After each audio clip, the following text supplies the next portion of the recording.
salaamaaleykum mbokk téléspectateur u Jama TV téléspectatrice ñi ngi nuyu ñëpp ku si nekk si turam ak santam di leen wax ni tey ñi ngi si seen émission les échos du moment tey nag ñu ñëw ci émission bi di ko def comme niñ ko daan defee rek actualité faram fàccee leen lépp li ngeen xamante ne am nañ ko ci actualité donc ñu bëggoon nag suñu mbokk yi nekk ci Facebook bi ak WhatsApp beeg Twitter beeg fépp fu waxukaay nekk rek te nga xam ne am nañ site Jama TV bi ñu dugg fa pour mën a bokk ci émission bi donc am nañ numéro boo xamante ne aussi mën nañ ko joxe mu ngi si dinañ ko joxe si écran bi 78 116 82 38 donc ku dégg numéro bi après mun nga woote participer si émission bi. Tey nag gis nga dama naan maa ngi ci formation ba tey waaw tey sama jëwriñ moo ma bàyyiwaat ak place bi formation dama loolu laay jàpp daal sama formateur la waaw donc muy Cheikh Ty di Cheikh Tidiane di ko ñàkk ki ñaan ndax li yombul am émission yoo xam ne da nga koy bokk ak moom toujours mu lay forcer da ngay présenter loolu ku ñàkk ki ñaan mënu ko am mënu ko def donc Cheikh Ty maa ngi lay nuyu. di la ziar di la dalal bu ñu paree dalal suñu invité bi ñu am. waaw système maa ngi lay ziar bu baax di la fay di la jox sa wàccuwaay di wax am nañ kontaante bu baax a baax ci daal di bokk ak yow plateau parce que gëm nañ ne yow doo toog foo xamante ne information juddu fa wala doo toog foo xamante ne maanaam amalul njëriñ askan wi ba tax na man tamit nuyu naa la di la jox sa wàccuwaay di wax je suis là. Nekk sa consultant comme tey niñ koy defee ni nga ko daan defee man ma fas yéene ko defee di nuyu tamit suñu invité bi nga xamante ne yembalal nañu ñëwam tamit ñu ngi lay ziar bu baax di la sant. nangu ziar bu wér di kontaan ci yow. di ëlbatiku si suñu invité dañ naan tungu ni du teew ñuy nataal loo xam nit gën la xam boppam. donc dañ koy bàyyi mu présenté wu wax ñu moom mooy kan. ak fu mu dëkk fan la jógee waaw loolu daal ñu ngi koy laajte. asalaamaaleykum maa ngi leen di nuyu bu baax di nuyu sister bi di nuyu Diouf di leen di gërëm bu baax aussi ci invitation bi ci fii nii Jama TV di nuyu seen PDG voilà di leen di gërëm bu baax a baax a baax léegi man la Jean-Pierre Faye. dëkk Fatick commune de Diaoulé village de Sop mais en même temps aussi man consultant en affaires politiques et économiques en même temps aussi man maay PDG premier cabinet sénégalais des consultants politiques et économiques internationaux sama cursus lépp sama village laa ko defee. bi ma paree foofu laa ñëw fii nii université am fii licence en économie politique pare am master en économie bancaire et finance quantitative ci laa taxawal sama cabinet voilà dugg ci wàllum politique. parcours bi rafet na donc ñuy rafetlu bu baax waroon naa la wax sax dalal ak jàmm ca commencement bi ndax gan boo ko amee da nga koy dalal kon Gabriel. am na solo quoi moom dalal ak jàmm. fii kër gi sa kër la. merci beaucoup léegi man ci biir kër gi laa bokk. kon yaa ngi ci biir. léegi Cheikh Ty tur bee ko yàq man moom ba ma gisee tur bi sant fay rek ci laa découragé quoi. déedéet kaay nag ma wax leen moom non déedéet xam nga nan la dem yéen ñaar yéen a jàkkaarloo pour sot ma parce que moom Fay la kii Diouf la man Ngom la maa nekk seen diggante. sama yaay nga. catu émission bi daal moom la ci fayen. en tout cas reer amagu fi de xamul nag nu muy demee donc Cheikh Ty ñuy kontaan bu baax di dalal suñu gan ndax it wax dëgg yàlla invité nit mu ñëw na bu yàgg fonk heure bi ba bëgg a dee lii mooy wane ni liñ ko invité lu ko ñor la te tamit defe naa ñun ñoo waroon a jiitu sax dalal invité bi mais moom dafa ñëw à temps toog xaar ñu kii ku ko gis xam ne ku fonk waxtu la te tamit du tardeel kenn donc ñu lay bàyyi nga nuyonte xam nga. waaw ñun moom xam nga rek comme ni nga koy defee yaa ñu ko tàmmal képp koo xamante ne daal dinañ koy dalal ci émission dañuy waxtaane lii di cursusam maanaam jëm ci accordé ko benn peu de temps pour mu xamal ñi koy seetaan maanaam ci mouvement bi mu yëngatu parce que yoo xam nga si dara mu ne dafa créer mouvement boo xamante ne bu tudd Parel. waaw bu tudd Parel boo xamante ne tàmbale pour soutenir Ousmane Sonko 2024. après bàyyi ko mu doxal ñaari atam. bu dee sax dina ko dañu amul sax ku ndaw daa am ñu xër ci pouvoir moom loolu la ko bëggee mais amuñu ñoom. non ñun amuñu invité bu ndaw. parce que invité buy laaj réew.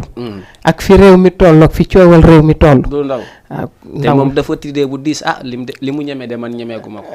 ndawul de wax dëgg yàlla comme Sénégal dëggal boppam nii comme Sénégal Bamako dafa sori. ambition nag peut-être ba moo koy déterminer. nous on a en tout cas bëggoon nañ xam li la may fit ba tax tey jii nga ñeme toog déclaré wu que ni yow da nga bëgg a nekk président de la république ak ni Sénégal mel ak ni nga gisee président yi fi jaar ni ñuy dund ak ni leen di ŋàññe ku ci mel ni tey président Macky Sall xam naa ne doyal na sëkk donc yow lu la gën a motiver pour nga am sañ-sañ bi ne lii mën naa ko doon. waaw kontaan naa ci question boobu noonu parce que loolu moo ëpp solo parce que loolu moom gën a tax ma ñëw fii nii. xam nga Jean-Pierre daa nekk koo xam ne kenn du waxum ñàkk ambition kenn du wax ci moom wax ñàkk persévérance. kuy wax ci moom aussi di nga wax ci moom loo xam ne moom chaque jour day wax ne man ci lii laay dem te saa yu ci sooboo rek da ciy dem ba egg ci. léegi nag li tax ma jël objectif boobu noonu natt ko ba xam ne lii nii lu nar a diis la te man ma bëgg koo yennu d'abord daa am fu ma jaar mooy dama def cursus scolaire jàng xam lan mooy gestion xam lan mooy économie te ñaar yooyu ku ko wax rek wax nga dëkk parce que kenn mënul wax génne économie ak gestion ci Sénégal ki mën a gérer moom la ñuy jox réew moo tax aussi man ma xool xam ne am naa ambition nekk président de la République mais ambition boobu noonu nag daa am fu mu war a jaar parce que doo xëy rek benn jour nekk président de la République daa am foo xam ne foofu ngay jaar ba egg foofu ci laa dugg ci wàllum politique te politique bi ma dugg d'abord dama xool exactement kan lay àndal parce que sama papa da doon def politique mais taxutoon ma dugg ci politique mais bi Ousmane Sonko ñëwee nag ma gis ne kii nii conviction yi ma am ak éthique bi mu yoree ci ak presque man éthique boobu lay doxee ma ne man damay soobu ci politique parce que kii nii il faut ñu jàppale ko léegi nag ci biir jàppale boobu noonu du ma yem kese ci jàppale ko parce que bu boobaa damay nekk benn genre nit koo xam ne awma ambition te je me considère leader comme Ousmane Sonko parce que chaque jour nit day fexe lu ko yóbbu ci kanam ci laa wax ne il faut ñu accompagner Ousmane Sonko en 2024 mais nag au-delà de 2024 aussi ñun ci suñu bopp il faut ambition bi ñu am pour jiite Sénégal ambition bi ñu am pour Ousmane Sonko su ñëwee defar ñun ñu gën a defar dinañu yóbbu élection 2034 moo tax ñu créer Parel mooy mouvement de soutien parce que instant yi mënuñoo wax parti mouvement de soutien la mais au-delà de mouvement de soutien en 2024 Parel parti politique lay doon voilà donc loolu moo tax daal Parel ñu créer ko. gisoo ni Pierre loolu teel na trop ndax itam gis nañ ni politique da ngay tàmbalee nuñ koy waxee ci sa base bi foofu dëgër na pour nga mën a ndax it bala ngaa nekk président de la République am na foo war a jaar-jaaru politique da nga koy am donc dinañ am ñoo xam ne di nga jaar ci gouvernement xaw a xam tuuti si politique bi xam si gouvernement dara donc gis nañ ni tamit peut-être que ce leader président Ousmane Sonko defu ko te mu ngi dëggal boppam ci loolu ngay roy yow pour ne yow mën nga nekk président de la République. en tout cas comme ni ma la ko waxee léegi rek Ousmane Sonko mooy sama idole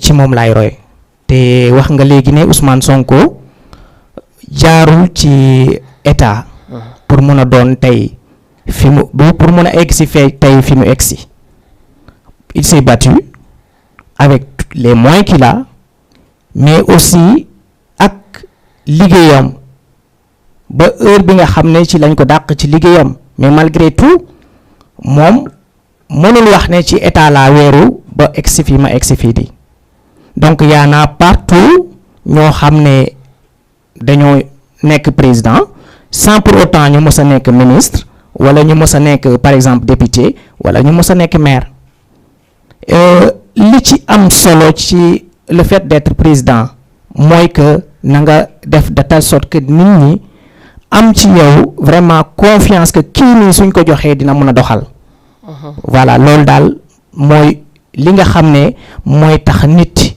mën a nekk président mais quant à nag le fait que ñu ne jaar na ci nguur gi loolu pour man amul solo li am solo mooy les compétences nécessaires pour pouvoir gérer un pays te am nga ko léegi nag man ci sama bopp ci li ma la wax nee naa la man wàllum économie laa def man consultant politique laa man en même temps aussi consultant politique là mais consultant en économie là donc waxuma ne am naa toutes les capacités nécessaires je ne le dis pas parce que même si je l'avais aussi par modestie je ne le dirais pas mais xam naa bu baax ne balaa 2034 di jot Jean-Pierre sera prêt pour être le président de la République du Sénégal am na fit de ma ne ko am na fit de ak fi nga ko teg moom mais doy na waar mais gëm sa bopp rek moo gën donc yow am nga base politique fi nga dëkk tey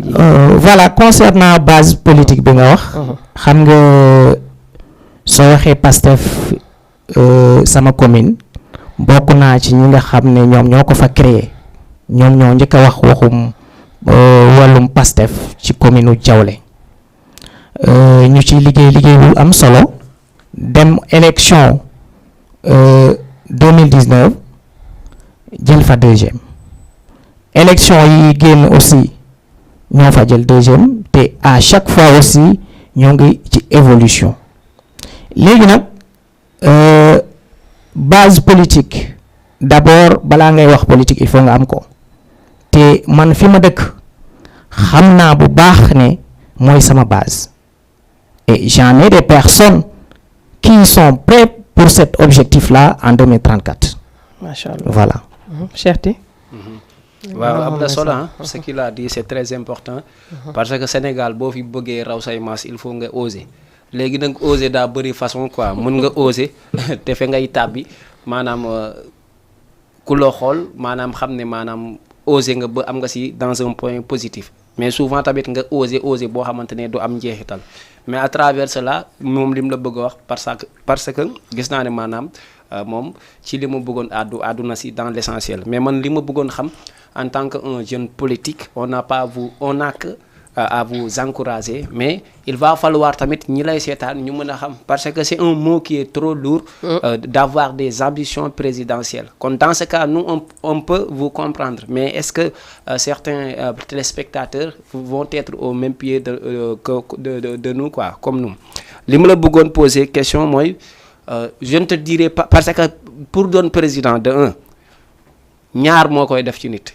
nga tëb mu dikkee la ci ay gënte nga am ambition doon président j'espère comprendre nga fi may waxee deuxième bi mooy nga roy ci nit mu def ci yow motivation ba tax nga bëgg a dooni président mais loolu yëpp boo ko ëmbee question bi pour être très précis yow à travers boo jëlee Yewwi Askan Wi wala Pastef teg fële est-ce que yow defal nga mooy ci sa wàllu commune à travers nga aw ci ay élections législatives wala nga aw ci ay élection communale ñu gis ne am nga postulat boo xamante ne buñ ne diw mi kat il espère être président dans l'avenir mu mën a am compréhension bi est-ce que loolu yow ci sa wàllu jëmm kese vous avez fait des actes sociaux wala yow am nga incarnation boo xam ne gëm nga ne yow tey sa askan ak fi nga dëkk boo leen bëggee xamal ne dama bëgg a doon président du doon betteel ci yéen.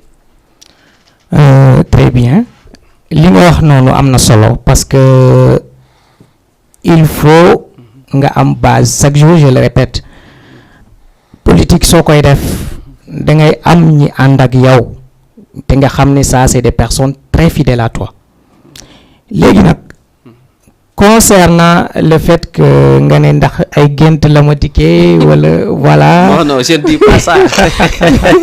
non mooy la ñuy wax ci ñi sant Faye dañuy bëgg a aaki ba. non je vous comprends maintenant quoi mais problème bi xam nga lan la ñaari ambition mooy tax nit doon dara. par mu jóge ci benn pouvoir boo xam ne pouvoir d'imaginaire. comprendre pouvoir bi imaginaire tout est grâce. comme rêve parce que nit il faut nga génte sax pour mën a concrétiser rêve bi. mais man dama la ne au delà yow ndax ci ay génte la dikkee pour nga ne président wala yow daa am ci kooro yi ak ay idéologie mais loolu taxul mu doon question bi de. ok mais question bi. non je veux juste commencer par là-bas. ok. D'abord je me suis réveillé un jour j'ai dit à un frère je serai le président de la République du Sénégal. kon da nga ko géntoon kon géntoon nga. non tout est grâce parce que dans nos vies on pense que tout ce qui se passe c'est Dieu qui le fait.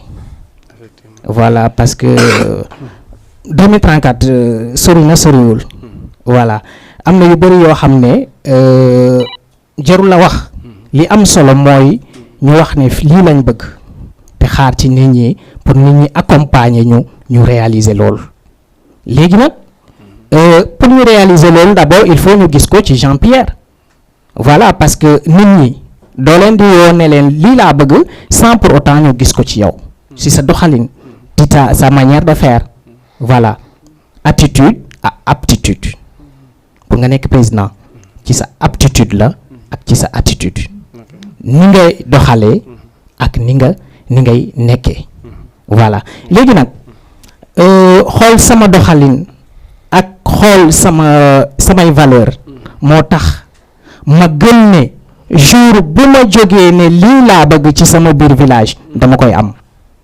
mais est-ce que am nga ko jour boobu est-ce que dès l'instant que vous parlez. Dès l'instant que je te parle. Les personnes qui sont au village sont prêtes à m'accompagner. Et ils sont dans le panel. Ils sont déjà dans le panel. Des jeunes qui sont déjà engagés dans le panel. mais gëmoo ni ñooñu Ousmane Sonko ñoo tax ñu topp la wala. Très bien. Bonne question. Toute personne qui adhère dans le panel, on lui explique exactement qu'est-ce qui nous attend. On te dit on a deux objectifs. 2024 et 2034. Mais la politique, c'est un choix. Une personne peut être mën nga bëgg Sonko te doo bëgg Jean-Pierre. Et moi, je suis démocrate. Voilà, j'ai pas de problème à ça. Mais malgré tout, ni nga bëggee Sonko pour accompagner ko jàppal ne Jean-Pierre aussi idéologie bi Sonko di incarner loolu lay incarner mais nag li tax mu ne en 2024 damay taxawal sama parti daa jàpp ne constitution sénégalaise daa ne 5 ans ñaari yoon kenn dootu ko weesu moo tax ma jàpp ne 2034 ay élection dina am Sonko du ci bokk te vu que idéologie bi Sonko di incarner su ko defee ci biir Sénégal luy doxal Sénégal la te su doxalee Sénégal bëgg nañ ci continuité te continuité boobu noonu ci lay incarner 2034 donc je ne pense pas que une personne puisse soutenir le président Sonko dans ses idéologies et arriver en 2034 avec les mêmes éthiques et avec les mêmes valeurs que je vais incarner mu jàpp ne man kat gisuma ci sama bopp je ne pense pas léegi nag comme je te l'ai dit la politique est un choix et Jean-Pierre est un démocrate.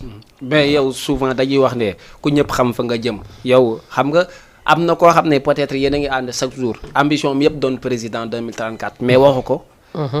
mobiliser wu ko deful promo bi deful visibilité bi ci war. mais est-ce que li olof di naan ku xam bu ñëpp xamee fi nga jëm doo yegg de un loolu du ay contrainte pour yow deuxième chose damay laaj yow est-ce que xam nga ñaata million mooy tax nga mën a adhérer wu pour ñu mën a def parrainage ci côté 2000 maanaam ci côté président. côté président. ñaata million la. voilà léegi li ma la bëgg a wax. maa mooy ñëw pareeguma ci question bi maanaam ñaata million la. ñaata million pour. waaw joxe caution. pour caution bi. Je ne sais pas exactement. léegi xamagoo ko ba pare maanaam yow vous aspirez à fonder un mouvement pour ñëw nekk maanaam président. non loolu entre parenthèses la. kenn ko sa ngemb. maam voilà loolu foofu laa bëggoon ñëw quoi. est-ce que y a des gens qui sont derrière vous. yoo parce que man li ma gis. je sais pas xaw ma sa chiffre financier ou pas. si sa chiffre d'affaires xaw ma ko. parce que bu dee dañ def 60 millions pour caution pour nga doon président wala 30 millions gëm naa parce que bu doon 15 millions kese lañ ko def il va falloir yow chaque année nga teg benn 1 million. pour yegg 2034. bu dee 30 lañ ko def chaque année di nga teg 2 millions bu dee 40 lañ ko teg chaque année di nga teg ay 3 millions pour yegg foofu. est-ce que yaa ngi xalaat financièrement parlant ci ab jeune boo xamante ne.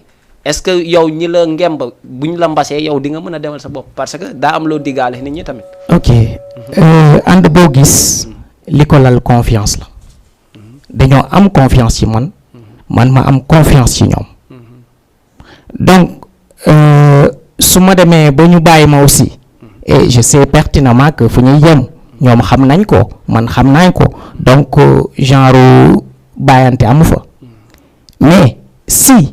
je dis si parce que lépp ci àdduna dañ koy mesurer que mën naa nekk mais su nekkee aussi ce projet là de 2034 day continuer léegi nag xam nga le fait que nit jël ambition envie jël léppam ne lii laa bëgg a def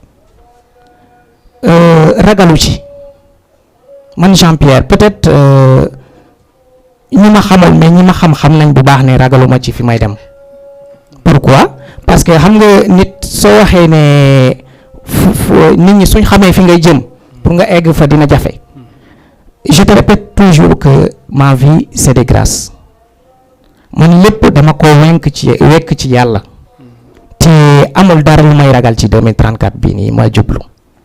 mais waxagoo ci caution bi mu la laaj. léegi caution bi peu importe caution bi mu mën a doon aussi. vous êtes rassuré que. je suis rassuré que 2034 dinaa dem élection te dinaa dem aussi ci parel. léegi nag j'ai quelque chose à dire parel c'est pas le parel de Jean-Pierre. Jean-Pierre le parel n'appartient pas à Jean-Pierre. Il est seul le fondateur. Très bien. Je suis le fondateur de Parel, mais je ne suis pas Parel. Mais je me considère comme étant le leader parce que moi, j'accepte toujours d'être le leader. Et j'incarne toujours le leadership. Léegi nag, peu importe si on vient en 2034 qu'il y a un autre leader qui est là, ce leader-là, on va l'accepter.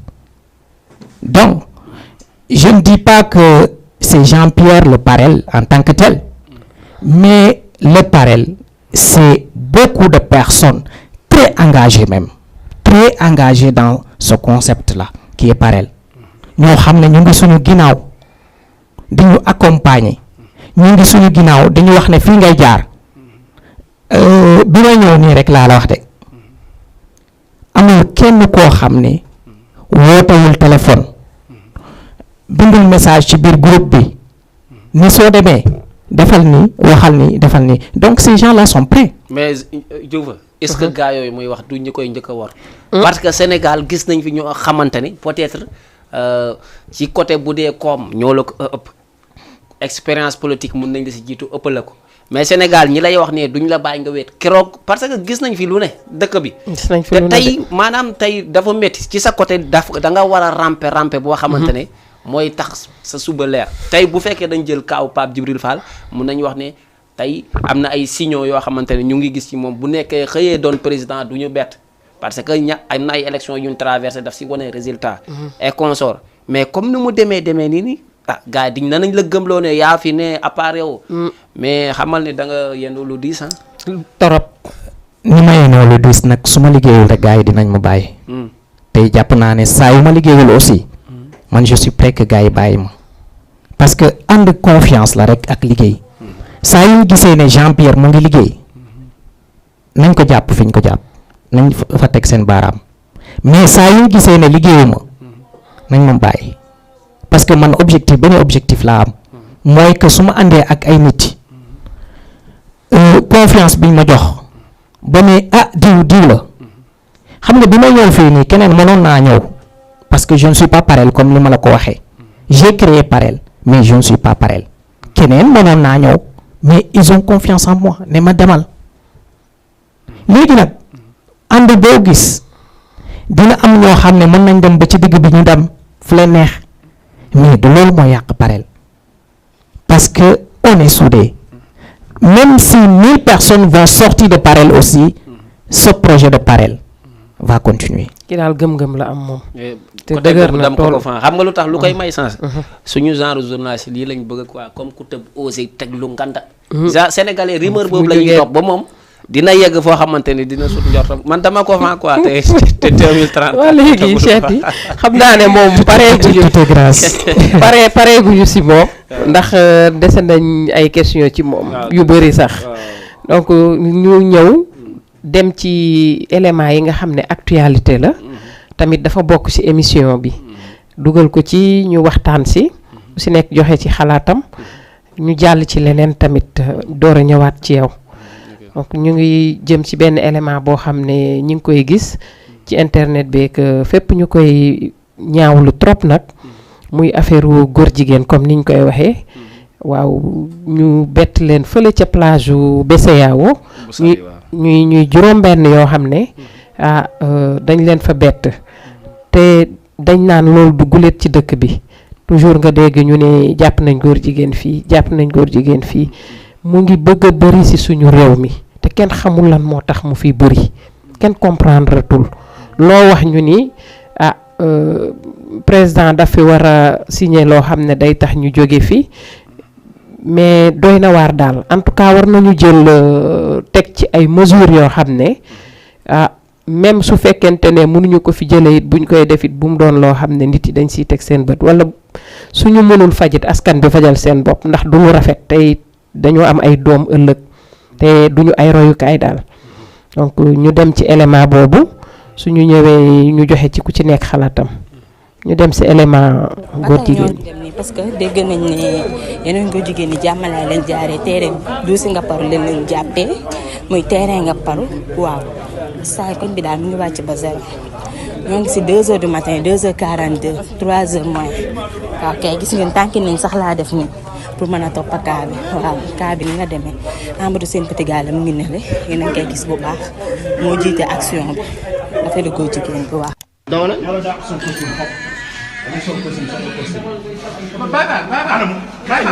mais li ngeen def mooy wuy ma jàppale ko moo tax ma merci chef jàppale ma rëcc wàccale ko géej taxawal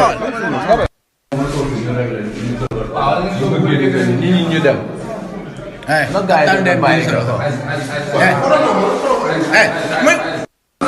wàcceel sa loxo wàcceel sa loxo wàcceel sa loxo si li mu góor jigéen ah lii mooy ndey lan yéen a moom ndey nit ñi wala da ngeen tëj loi bi mu leen may moo tax ngeen ko jëlaat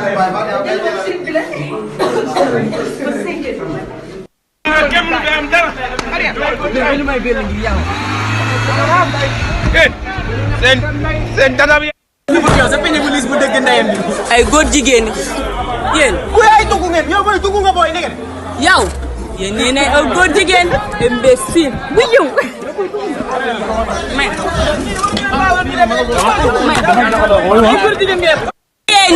góor jigéen ñi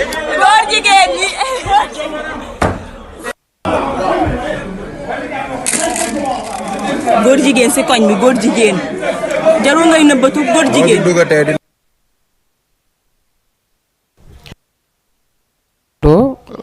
muy lu ñaaw lu doy waar ci dëkk bi li ma ci metti rek liñ ci cité wóoruñu parce que ñu ngi ciy tudd Amadou Sène Petit Gallé donc loolu wóoruñu réellement que ni moom la ndax wanuñu kanam gi mais tudd nañ ko si mais su amee it lii moo tax nit yi di gën a ñaxtu jëm si lu mel ni Sen Petit Gallé ndax it gis nañ ni depuis mu amee ba léegi néew ma amu si ñoo xam ne ay ñu baax lañ de mais bëri na si ñuñ ci ŋàññi ñoo xam ne si jigéen ñi tey góor ñi lañu ci ŋàññi ci mbirum góor jigéen te tey ji defe naa bu ñuy def loolu kenn bëggul bàyyi sa doom pour muy dem di bon wala muy dem di def naka su dul noonu donc ba tax na tey mu ngi nii daal ñu wan ñu élément bu xaw a doy waar te xale yi ko ciy def yëpp ay xale yu ndaw lañ kenn amu ci 30 ans ay xale yu tuuti lañ doon avenir nag suñu naree dem jàppee seen bopp nag nekk ay góor jigéen nag def naka su dul noonu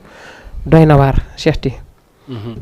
waaw sister élément bi am na solo bu baax élément bi nga daal di teg quoi mu doon loo xamante ne dañ koy naqarlu comme étant un pays boo xam ne c'est un pays musulman comme ni ma wax loolu rek barki démb ba am ñu ma si am lu ñu siy apporté ñenn ñi di jàppee ko comme reetaan te c'était une vérité absolue muy lan dama ne est-ce que mag ñi nga xamante ne ñoo nekk ci dëkk bi est-ce que seeni bàmmeel duñ leen toxal quoi xam nga lu tax parce que on a eu la chance d'être dans un beau pays boo xamante ne ñëpp dañ koy rafetlu tey amul Sénégal màkka lu mu ko ëppale amut xanaa yonente bi mi fa tëdd mais à part loolu du si jikko du si pas-pas ci diine du si xam sa bopp ak am personnalité mais dans ce cas dama wax ne maanaam responsabilité première bi mooy ñi nga xamante ne moo ñoom ñoo ŋànk éducation ci biim réew boo tuddee éducation nag doo si génnee ñi nga xamante ne moom mooy état doo si génnee ñi nga xamante ne ñoom ñooy les parents d'abord parce que man mënuma comprendre Sénégal dañuy wax ne on n'a pas voté encore une loi buy contre góor jigéen mais man dama jàpp ne voté nañ ko c'est une vote cachée maanaam dafa def vote boo xamante ne dañ ko caché comprendre dans ce cas man li ma gëm mooy nan lañ mën a taxaw buñ tuddee boo nee Jaaji Diouf ñu ne la c'est le dirigeant des góor jigéen du Sénégal nga wax ne Jamil Bangoura ñu ne la dirigeant la góor jigéen Sénégal Sénégal la ñu gis ñaari góor jigéen di sëy si juma Sénégal lañ gis góor jigéen dem ba ci fële ci dëkk bu sell ba Ñaseen fële ca Kaolack di fa sëy Sénégal lañ gis góor jigéen buy sëy waaw jàpp nañ fa ay góor jigéen yoo xam ne tamit même chose vous voyez Sénégal lañ gisaat tamit góor jigéen buy sëy si armeer loolu force day am benn répercussion bu muy jur ci population bi jàppoo ne ci mujjug jamono lañ nekk tamit de ndax it ku dem ba ragalatoo dem ci ay armeel fekk ay néew tëdd nga fay def naka sa dul noonu ñu ne deetawaay nga dem ci néegu yàlla amoo dara loo fay def lu dul di def naka sa dul noonu man dama yaakaar mujjug jamono lañ nekk waaw am nga raison pour mujjub jamono mais man xam nga lu tax mënuma ko jàppee mujjub jamono parce que mujjub jamono boo xam ne leer na la di nga dundaat 100 ans man gëm naa ne àdduna bi mën na demaat ba 100 ans ci signaux yi ma gisagum mais du tee ñooñu nag duñ ne mujjub jamono mais seen mujjub jamono ñoom seen wàllu bopp parce que dara gënul rus lu nga am pap am yaay am dëkkandoo ñu gëstu xool la ci yëfu góor jigéen yoo xamante ne jigéen yaa ngi fi gañ Sénégal jigéen ñi ñoo fi ëpp góor ñi comprendre yenn yi newul ay question ay parce que ñoom li ñu lay gëmloo dañ lay naan je suis góor jigéen parce que dañ maa liggéey je suis góor jigéen parce que aw ma liberté nangam loolu tout cela c'est faux. bëgg-bëgg la rek. est-ce que yaa ngi comprendre ñoom seen bëgg-bëgg bopp la. ok quant à nag affaire Petit Gallé bi man li may wax man de na ma yàlla baal d'une part parce que bi ñu nee tap ñu wax affaire góor jigéen di si assimiler. ok allo. allo. allo. dafa mel ni dem na. ñëwaat ci li nga doon wax am na solo. comprendre ki ñu si tudd bettu ma mosuma ko xam. mosuñu gisee su ma ko gisee motul 3 secondes ci écran laa su ma mais man duñ ne takk affaire góor jigéen wax émission Petit Gallé sama xel moom la njëkk a xalaat xaw ma nag nan la fa demee. mais lu tax loolu. non tombé moo waral ay gaaw au nom du Seigneur moom laa njëkk a xalaat mais tamit nit ñi nañ bàyyi di joxe des fausses informations dara mënul firnde ne Amadou de Petit Gallé c'est un góor jigéen wala c'est un homosexuel dara leeru. parce que tamit foog ñu vérifier information bi réellement wan nit ñi carrément que ni moom la sinon dinañ yàq carrière jàmbur dinañ ko yàqal lu bëri parce que loolu déjà képp kuñ ko bettee wala nit ñi xam ko ci yow dafa am beneen facette buñ lay xoolee dootuñu la boolee ci askan wi comme nit normal donc te loolu mun na la topp ba ci say doom xam nga moo tax balaa ñuy joxeeti information nañ ko vérifier xool que ni réellement man miimaluma ko nag parce que xamaluma ko lu bëri mais donc damay waxee rek si bu fekkente ne ni wóoru leen bu ñuy joxe information boo xam ne mun na yàqal nit ki dundam mais bu fekkee c'est réel que ni loolu moo am mais dañ ko war a dénoncer parce que Amadou nekkul koo xam ne aussi lu muy gàtt-gàtt Sénégal ñu bëri xam nañ ko te ku ne xam na siiwu Amadou fan la jaar te fit dafay yàqal fi nga xam ne foofu la jóge tey ñi ko formé ba tax mu nekk li mu nekk kenn dootul wóolooti sa doom bàyyi ko muy gën di def yooyu te ñëpp yemuñu comme exemple bi may jël yaa ngi ni tey di def émission boo xamante di def nu maa ngi koy mën a tuddee émission compétition boo xam ne ma maison la tudd nga koy def chaque vacances ni ma gisee nga koy defee di jàppale xale yi ci wàllum seen culture ñu xam ko jàppale xale yi ci te demoo ci école yi nga xam ne dangay jël élèves yi nga xam ne ay meilleure note la ñu am di leen jàppale parce que bañ xale yi taxawaalu tasaaroo moo tax mu def benn kii bu tudd ma maison moom Cheikh Timi def ko xale yi di ci compétir ci wàllum way ci lépp gis nañ ci tey koo xam ne daaw bi mu ci génnee tey xale bi mun na dem fu nekk te wax dëgg yàlla ñu koy gërëm ci côté boobu bu baax ndax it defe naa bàyyi sa doom mu dem nekk ci ay loxo yoo xam ne mën nga ci jëlee loo xam ne du gàcce loolu du dara mais lii mooy gàcce tey parce que bàyyi sa doom it mu dem ci leneen loo xam ne ëllëg lii neexul ci xol.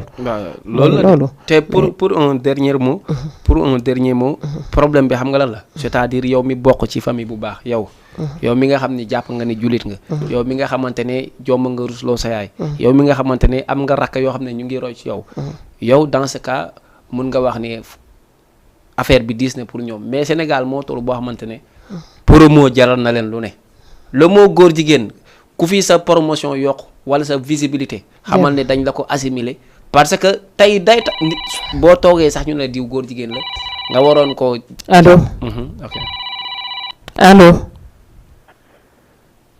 allo salaamaaleykum. waaleykum salaam wa rahmatullah. sëñ bi noo tudd ak foo dëkk ak fooy wootee. man Saliou Ndiaye laa tudd. dëkk fan. Saliou Ndiaye. maa ngi dëkk commune de Diaoulé. Saliou dalal na jàmm ci émission bi ñu ngi lay dégg yaa ngi ci biir émission bi ñu ngi lay dalal. waaw maa ngi leen di dégg bu baax di rafetlu waxtaan bi bu baax a baax. di nuyu Jean-Pierre Faye. le membre fondateur de PAREL. di nuyu waa plateau bi yëpp di leen gërëm te di leen sant. ñu ngi lay fay bu wér. di rafetlu émission bi di wax ne am na solo macha allah. di féliciter Jean-Pierre. te di ko encourager. ci initiative bi ñu jël soutenir le président Ousmane Sonko. en 2024. pour mu jiite réew mi. waaw di rafetlu kaddu yi bu baax a baax. ñu ngi kontaan ci yow di wax ne am na solo macha allah. Jean-Pierre dafa mel ni kii xam na la. waaw sama frère la. et c'est la première personne. vraiment c'est un homme de valeur. Voilà. Un homme courageux. Et qui est dynamique, très engagé, un homme respectueux. Vraiment, au niveau de sa commune, il est le membre boo xamante ne. Il a créé PASTEF, il est le membre fondateur de PASTEF au niveau de la commune de Diaoulé. moom moo ko créé def fa liggéey bu am solo. Même les élections passées moom moo PASTEF moo fa jël deuxième. moo fa jël deuxième au niveau de la commune. te loolu ci liggéeyam la ak courage am. dëgg la di dem ci dëkk yi dëkkaan yi di waxtaan ak nit ñi loolu moo tax ñu am résultat boobu. dëgg la malheureusement nag jiituwuñu ci doon soutenir nekkul le maire. mais vraiment am na ci liggéey bu am solo bu ñu ci def. ñu koy rafetlu bu baax a baax di ko ñaanal bu baax. ci ambition yi mu am au-delà de la commune même au-delà de la région en général Sénégal bi nga xamante ne moom moo ko yittal. dëgg la mu bugg ko yóbbu de l'avant vraiment ñu ngi ko ci ñaanal bu baax. dëgg la waaw di ko ñaanal pour mu gën a am taxawaay boo xamante ne dina mën a liggéey bu baax a baax. mun nga tontu. ba matali yéene. merci beaucoup merci Saliou. wax naa leen ko wax naa leen ne jour bi ma yeewu keroog yow laa njëkk a wax parel 2024 2034 ma nekk président. voilà bi ma yow wax ko certainement comme l'a fait ma soeur qui est là et Diouf certainement il a dit non est-ce que Jean-Mi osewul mais malgré tout est grâce et comme il a dit c'est la persévérance qui fait tout. Voilà et les ambitions. maa ngi koy gërëm bu baax parce que aussi nit mën naa ñëw wax la dara te yow doo ci jóg taxaw niñ ci war a taxawee. bi ma ko waxee automatiquement la dajale ñëpp ñi nekk SICAP parce que bëgg naa ko wax parel SICAP Ridus mooy origine bi ñu nekk SICAP Ridus mooy origine yi que ça soit des entrepreneurs qui sont là-bas que ça soit les maçons qui sont là-bas que ça soit les peintres qui sont là-bas que ça soit les étudiants qui sont là-bas ñoom ñoo ne dañuy soutenir Sonko en 2024 ba pare jàll 2034 donc lépp ça a commencé à SICAP Ridus. Macha Allah. Voilà donc Saliou mi ku jërë gërëm la parce que aussi mënoon naa ko wax mu ne kii de fontu quoi. découragé la. voilà. Saliou. oui. waaw ñi ngi rafetlu oote bi. ñu ngi lay gërëm bu baax ndax it ñu invité sa mbokk nga dugg joxe ci sa xalaat yu rafet dañ koy rafetlu. naka dañ koy rafetlu bu baax. ok jërë ngeen jëf kontaan naa bu baax a baax. ñoo la gën a kontaan jërëjëf. jërëjëf émission bi neex na lool macha allah. merci beaucoup jërëjëf. jërëjëf. jaajëfate. voilà bala ngeen di continuer ci question homosexualité ba bëgg naa wax ci tuuti. non dañ la ciy jox sax. voilà très bien. da nga ciy wax ndax it. voilà pour ma daal ñu mën ko jox parole bi daal man on est au Sénégal. pays de valeur la. xale yi nañu xam seen bopp. bokk petit gaale taxul nga bon. tey imaam yi am na imaam sax ñuy jiiñ góor jigéen. kon waxatuma la ci domaine boo xam ne c'est musical faw nga dégg ko fa. gis nañ fi ay Maroc am na ay kii yoo xamante ne ay mausolée yoo xamante ne dañ fa permettre pour góor jigéen ba am fa titre di fa célébrer seen mariage kon loolu dañ lay wax ne secteur bu ne da nga fay gis lu jëm ci lii. mais ci gàttal daal dañu xam ci dëkk biñ ne xam ne Seydi El Hadji Malick fii la ne. sëriñu baax yi fii lañ ne. pour d'abord daal incha allah. voilà comme ni ngeen ko waxee. léegi damay njëkkee ci. allo allo.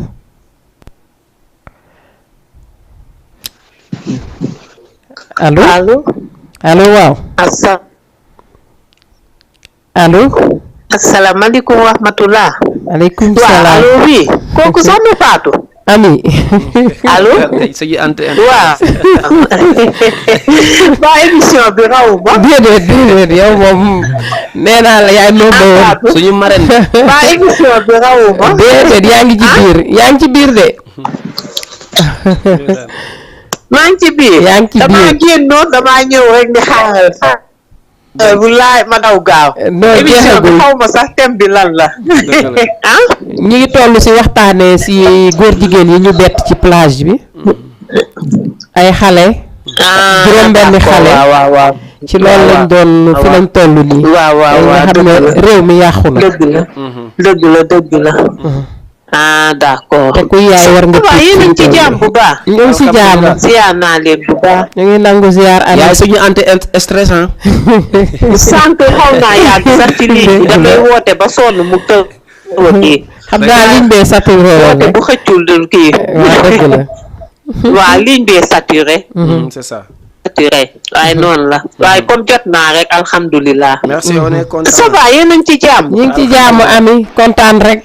waa sëñ bi na nga def maa ngi nuyu sa naataango boobu. waaw maa la gën a kontaan. mama ñoo ngi kontaan ci yow bu baax aussi.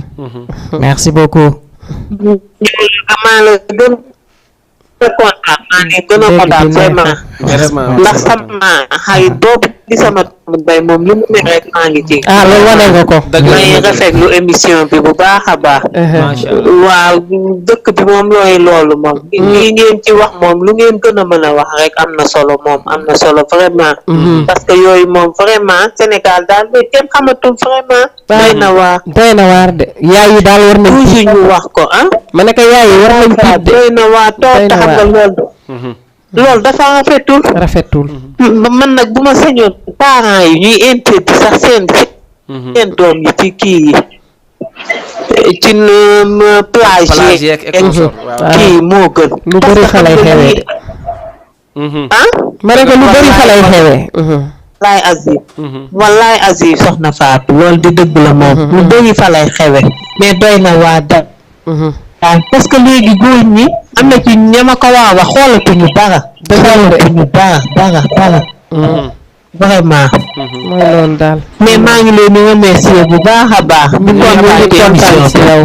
yow am nañ ci yow kontaan. di kontaan bu baax. ñoo la gën a kontaan bu baax a baax. xam naa ligne bee am xaw a am ci kii rek. waaw loolu la dëgg la mais ñu ngi lay dégg bu baax. jërëjëf yooyu. waaw merci beaucoup yooyu. waaye sëñ bi maa ngi lay nuyu ziar bu baax di la wax ni toog ngaa koo xam ne macha allah.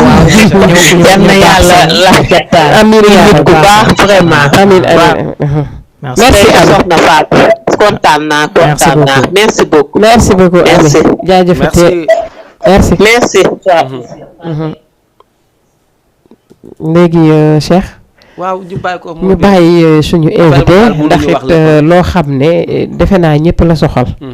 képp kuy sénégalais dëkk fi war na la metti ndax it Jean Pierre yaa ngi ko dégg. waaw actualité bi suivre ni ngeen ko doon waxee rek am na solo damay yokku rek xam nga dañoo ne bi yàlla di bind. daa bind jigéen bind góor. mais bi mu bindee jigéen góor ba pare daa xool ne góor day wét mu jël ci faaram bind jigéen te xam nga yàlla moom du def dara loo xam ne am na luñ ci war a yokk lépp lu mu def rek pour man lu parfait la amul dara luñ ci yokk parce que su amoon dara luñ ci war a yokk yàlla dina ko def dina def dara ci digg bi mais deful dara ci digg bi de daane góor a ngi nii et l'homme est là mu ne leen da ngeen di sëy ngeen mën a am ay njaboot remplissez la terre. allo oui. salaamaaleykum. aleykum salaam. maaleykum salaam c'est Jama TV non. waa Jama TV en direct oui. waaw bon maa ngi nuyu bu baax. ñu ngi lay fay. maa ngi tudd El Hadj Ngom. El Hadj Ngom sama doomu baay. El Hadj Ngom waaw maa ngi nuyu Jean bu baax nag Jean Faye quoi. merci El Hadj maa ngi la nuyu bu baax. maa ngi lay nuyu bu baax a baax Jean. j'ai pris le train en marche quoi dama xawoon génn. moo tax déglu mu intégralité émission bi quoi mais vraiment maa ngi leen di remercier bu baax. surtout l'occasion bi ngeen permettre à Jean. vraiment Jean moom c'est un ami de longue date on a partagé le sëñ bi ensemble. donc vraiment xam naa courage am aussi xam naa tamit bëgg-bëggam ci Sénégal. dëgg la donc bu su ngeen ko invité tey. je pense que il sera à mesure vraiment d'apporter quelques éclaircissements sur le plan national même voire international. donc vraiment Jean on vous félicite et on vous remercie de ton courage. merci Ngom. Et bon le combat c'est notre combat en tant que jeune. Vraiment c'est une fierté pour nous, hein, c'est une fierté. Donc maa ngi leen di remercier bu baax a baax quoi. Voilà, comme je viens de leur dire tout à l'heure que ñi nekk ci ginnaaw ñoom ñoo ëpp sama jëmm bi taxaw fii nii. Tout à fait, tout à fait. Et voilà, yéen a ngi koy firnde chaque jour. En tout cas, ñu ngi remercier bu baax. Merci aussi di remercier les deux qui sont autour du plateau à travers soxna si ak monsieur qui est là. Merci beaucoup. Vraiment di leen di féliciter bu baax a baax. Merci. kontaan nañ ci yow. Merci beaucoup, merci. kontaan nañ, merci beaucoup, jërëjëf. Voilà, donc ci li ma doon wax rek su amoon xam nga yàlla lépp lu mu bind rek c'est parfait. Donc su amoon loo xam ne war naa dugg ci digg dina ko dugal mais dugalul lool xam nga lan la def bind jigéen bind góor mu ne leen remplissez la terre. Léegi nag dëkk bi daa nekk dëkk boo xam ne dëkku liberté la mais soo déggee ñu ne liberté chaque jour sa liberté day jeexee fi nga xam ne day commencer liberté keneen ki foofu lay commencer. Ce qui veut dire que ku ko mën a doon aussi xamal ne mënoo koo doon fii nii parce que du suñu liberté parce que on ne sera plus en liberté parce que la liberté, ta liberté termine là où commence la liberté des autres. Léegi nag lépp li ma ci mën a wax mooy d'abord la responsabilité des parents. Responsabilité parents mooy lan mooy chaque jour il faut éduquer comme niñ ko doon def biñ nekkee xale góor ya ci góor ya jigéen ya ci jigéen ya loolu lañ doon fooy biñ nekkee xale su ko defee à tout moment tu te sens tu sais que yow voilà am na lu la wute kii su ko defee chaque jour di nga xam yow fi nga féete. Léegi nag Sénégal daa nekk Sénégal de valeur nekk Sénégal boo xam ne ay nitu diine ñoo fi dëkk.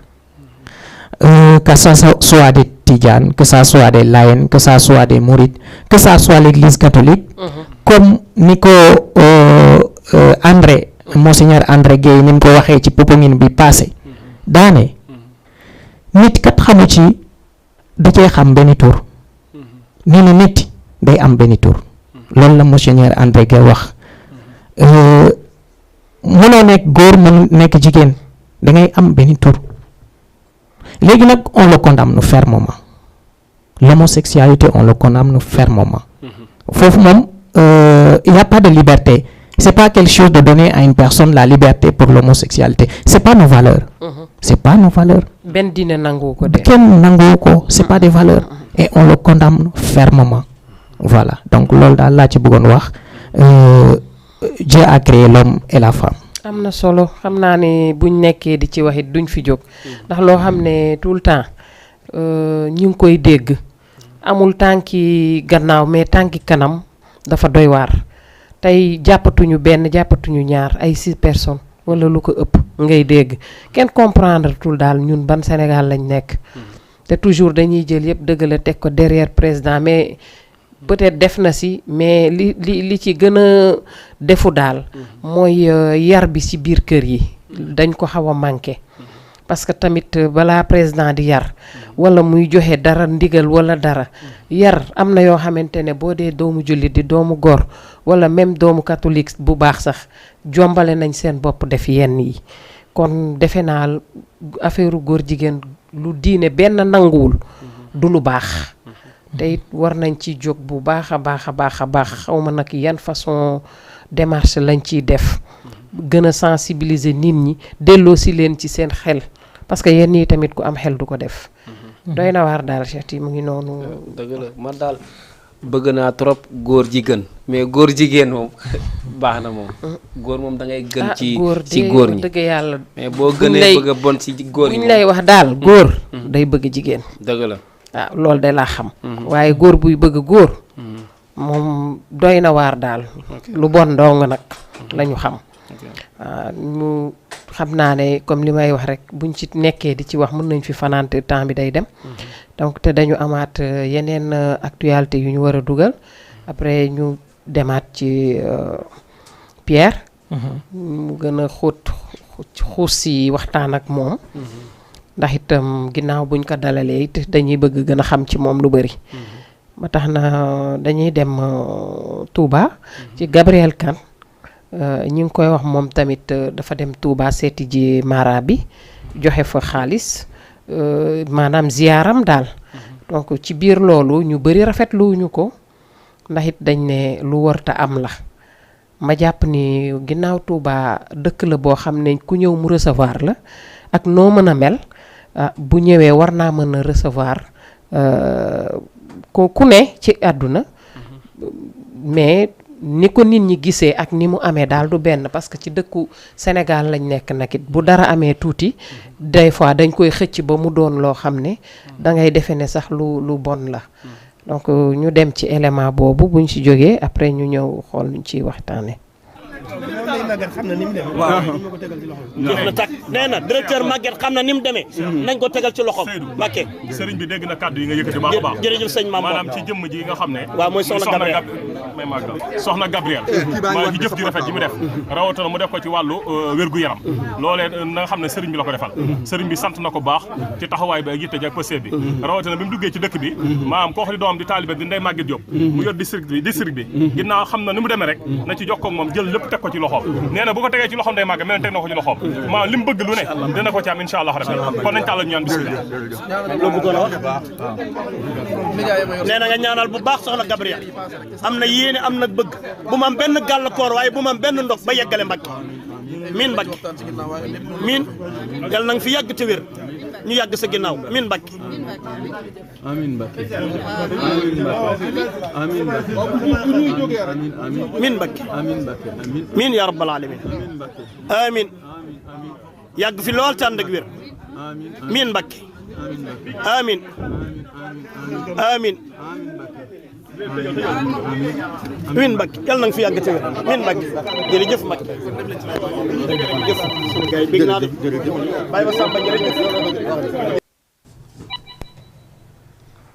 salaamaaleykum waaleykum salaam sëñ bi noo def noo tudd ak fooy wootee waaw maa ngi tudd Assane Ndiaye Assane Ndiaye waaw maa ngi wootee West Foire West Foire yaa ngi ci biir émission maa ngi rafetlu plateau bi di leen nuyu bu baax a baax ñi ngi lay fay waaw di rafetlu vraiment waxtaan bi am na solo maa ngi nuyu monsieur Faye Jean-Pierre merci vraiment di ko remercier bu baax a baax fay naa la di ko encourager di ko féliciter donc et le président du mouvement Parel tey muy mouvement boo xamante ne pratiquement man dama gis ne man maa ngi lancé appel képp ku nga xamante ne yaa ngi seetaan émission bi vraiment boo mënee ñëw nga jàpp si bitam combat bi vraiment dina doon lu baax parce que xam naa ay ambition am vraiment c'est un jeune très courageux xale la mais nit ku am courage la gis naa ne yéen a may fit Jean-Pierre yéen a ko may fit c'est mais moom waxtaan na ak yéen moom li mu nar a yanu li mu ma ne xeex li mu nar a xeex est-ce que waxtaan na seen yéen bien sûr moom nit la koo xamante ne nii vraiment moom il est très courageux xam na li mu wane na ko de ay ambition lii moom Cheikh ti ñemewu ko pour Sénégal donc vraiment maa ngi wax daal maa ngi ñaan yàlla mi nga xamante ne xam nga moo yor lépp yàlla na ko yàlla oyofalal yéen bi xam nga teg ko ci yoon ba mu atteindre ay objectif am ensemble incha allah amiin waaw di ko wax ne vraiment kontaan nañu bu baax a baax amiin waaw ñu ngi si ginnaawam bu baax tamit xam nga di kontaan ci yéen bu baax képp koo xamante ne tamit xam nga comme yéen ñooñu ñëpp képp koo xamante ne mën nga ci jàpp rek waaw nga ñëw fekk si ñu da xam ne xam ay jeunes lañu ay ndaw lañu mais am nañu ay ambition yu yaatu pour réew mi incha allah waaw te man wóolu naa ko parce que nit ku baax la xam nga on a grandi ensemble xam naa ko bu baax dëgg te wax dëgg ne yàlla ba ma ko xamee ba tey xaw ma ko si lu ñaaw xaw ma ko si lu wax bu ñaaw sax du ko wax dëgg la donc loolu dama koy seedal donc vraiment c'est le bon profil quoi pour notre pays waaw te gëm naa ne incha allah yàlla dina ko def parce que am na gëm-gëm bi te loolu moo ëpp solo nit ki moom lépp li nga bëgg rek boo ko gëmee def si li si war am pas-pas léegi yooyu noonu yàlla da la ci fekk si incha allah incha allah waaw te gëm naa bu baax ne dina baax incha allah. yàlla baax na incha allah na ci ñëpp jàpp rek ku soobee yàlla. incha allah. waaw maa ngi kontaan ci yéen bu baax a baax. kontaan nañ ci yow ñoo la bu gën a baax aussi. kontaan. merci beaucoup. merci beaucoup jaajëfate jërëjëf. ah baax na. gars yi de ñu ngi wane seen. pas-pas ci yow pourtant je voulais dire nee naa leen sama jëmm buy toog fii lu tuuti la mais ñi tax ma oser affronter toutes ces choses là parce que je sais qu'il y a des gens qui sont derrière moi. mooy ku ñeme dañ laa dee. voilà c'est ça. man daal xam naa ne ñoom dañoo jël comment dirais-je dañoo signé benn contrat boo xamante ne ñaka daan signé ba tey damm nañ seen la amatul nelaw sa mission moo sori. ba noonu 2034 bi moom xam naa ne moom daal jar na lu nekk. dinañ ñëwaat si moom dañuy dem si comme actualité bi ñu dugal muy mbirum Gabriel Kane comme ni mu seetee Mara bi yow da nga ci gis loo ci gis daal que ni am na ñaawteef. wala lan moo tax ñu koy ŋàññi ci loolu. waaw léegi man je préfère pour mieux guider les téléspectateurs qui nous suivent. ma def benn petit parallèle. nee nañ comparaison n'est pas raison mais elle peut avoir des valeurs heuristiques maanaam mun nga jël ñaar di méngale. maanaam taxul ñu méngoo mais jar na bàyyi xel. gis nga Ndella comment dirais-je Gabriel Kane mun nga ko jàppee benn Ndella Madior Diouf. pour rappeler rek ku laal jigéen lay bañ ku suufeel jigéen lay bañ combat yi nga xamante ne ñoo gën a métti ci dëkk bi. pour nga wax ci léegi génn ñu rey la nga dee. moom maanaam. elle prend des risques. pour di lutter contre ça. la mu doon dund France man sama yoon newu ci mais li ma mën a juger que ne mënoon na ñëw sénégalais jàng fa mu war a jàngee. dugg si université yi nga xam ne fa la war a dugg ñëw croiser les bras mais defu ko. Sénégal koo fi dégg ñu critique fekk da nga yëngu man kenn peut-être man kenn du ma wax dara parce que maa ngi suñu kër toog kantaan nag man li ma su ma mënoon ñi bon ñëpp Sénégal suñu xëyee ñu gis leen Touba parce que gëm naa ne duñ fa jëlee loo xamante ne da leen di yàq. lu dul bu doon ko bon ñu sànni la sax nag déedéet Touba ña bon ñi lañ fa soxla. man wax dëgg neex yàlla Touba fépp fuy defaree suñu sañoon ñu fay gis ay tonu ku bon di fa dem. parce que foofu la ñuy defaroo. ñi xes ba baax Touba alhamdulilah ñoom ci seen position nañ ci way mais man de wax dëgg ne yàlla su ma mënoon 1000 Gabriel Kane dañ tudd Touba rek moom elle a été très claire moom nee na 67 millions la jël maanaam yóbbu Touba. ci poste santé. waaw yóbbu Ndiassane. yóbbu Tivaouane te dina def le parcours du Sénégal quoi. loolu ñu koy rafetlu maanaam Sénégal dañuy juger nit de trop tôt. comprendre nga te dañoo bëgg a trop de faits divers te faits divers du tabax dëkk ay concept moo koy tabax dëkk du diw parce que tey li mu def Touba du dara ci Touba. Touba boo leen yóbbee 67 millions pour ataaya la ci ñoom. fu ñu may ay 1 milliard. 67 millions loolu du dara ci ñoom. du dara de man dama koy encourager si acte bi. parce que bu fa jëleewul ndam du fa jëlee déception. lan moo tax Sénégal bëgg toujours. di génnee ñaawteefu nit. tey ñu waxal la lu ñaaw wala lu bon moo gën ñu gis sa lu rafet lu baax. tey ñu seedeel la ko. loolu dafa bëri si ñun te ñuy oote. mbirum diine di woote lu baax. ndax it nit tamit war nga ko mën a nëbbal. tey lu bonam loo ko xamal. ba du feeñ.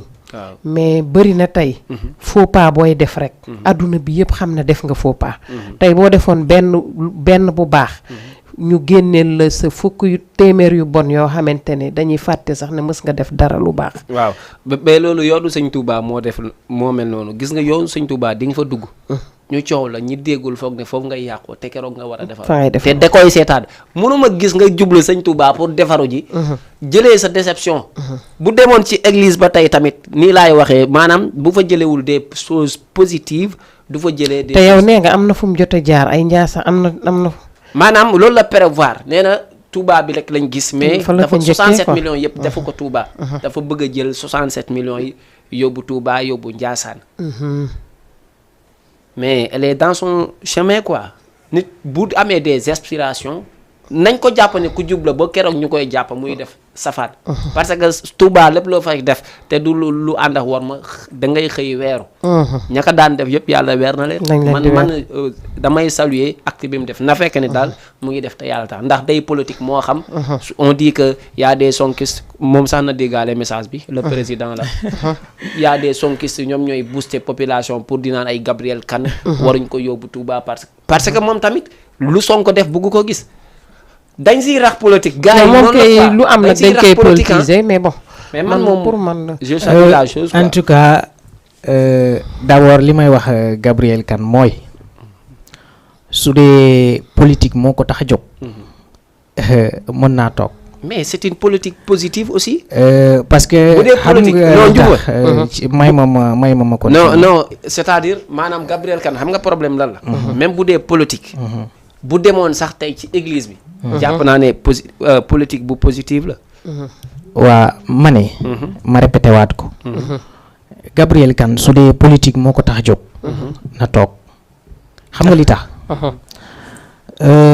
gis nga soo seetloo élection yi passé war na laa woon bu baax a baax ne les familles religieuses politique ñu mais daa am nu ñuy politiquer mooy lan mooy ko ñoom xam nañ fan lañ nar a jëm mais peu importe la personne que tu es saa yoo ñëwee dinañ la dalal parce que loolu mooy dëgg parce que loolu la diine woote dalal nit ki won ko ne kat yow war ngaa mën a bokk ci sama njaboot parce que man lu jëmale nit ci yàlla rek lay def léegi nag li tax ma ne su dee politique na toog mooy que amul dara lu mën a influencer les familles religieuses ci côté wàllum xaalis financièrement parlant mais Touba soxla su dee xaalis kese soxlawuñ ko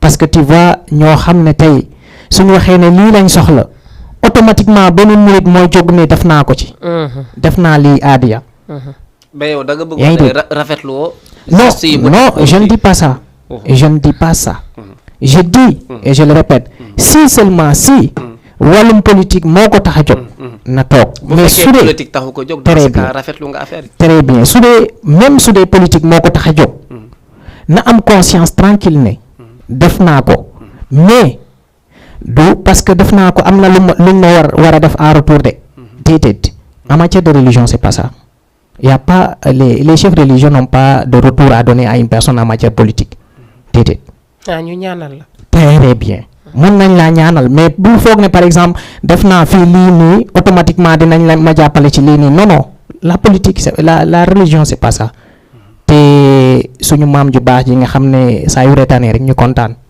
ku ñëw da lay dalal te aussi daa bëgg même su dee da ngaa bon sax dina la dalal te loolu mooy religion loolu mooy diine nit ki nga gis ko ci lu bon wala nga gis ko ci lu baax tamit nga jàpp ko ni sa njaboot defar ko ba mu jag man su ma ko sañoon saa yu fa jógee rek lépp loo xam ne dañ koy wax ci moom que ça soit mu koy wax Sonko que ça soit mu koy wax keneen demu kii bi Touba arrangé ko parce que muy man mënu ma gis ngay argumenté ci Gabriel Kane seulement les aspects négatifs maanaam ngay relater ci moom pourtant c'est très positif mais da nga ñuy wax tamit à travers ñu lay seetaan ci ban angle ak ban cadre nga rafetlu jëmam ca Touba parce que jëlee non dem bi sax rafetlu naa ko de le fait que mu dem lu rafet la parce que ça soit man que ça soit keneen ku mu neex war ngaa mën a dem foofu yaa ngi dégg ku mu neex aussi war ngaa mën a am sa alal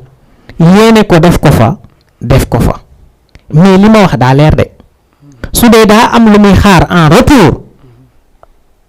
retour na ko teg fee parce que amul en retour luñ koy jox dañ koy ñaanal rek mu ñibbi. en tout cas wax bi am na solo mais nuru na ni nag mbiru politique dugg na ci biir. ñoom ñoo ko politisé. gis nga dugg na ci biir affaire lan la. je ne dis pas ndax it parce que moom président la te président duma ko offensé.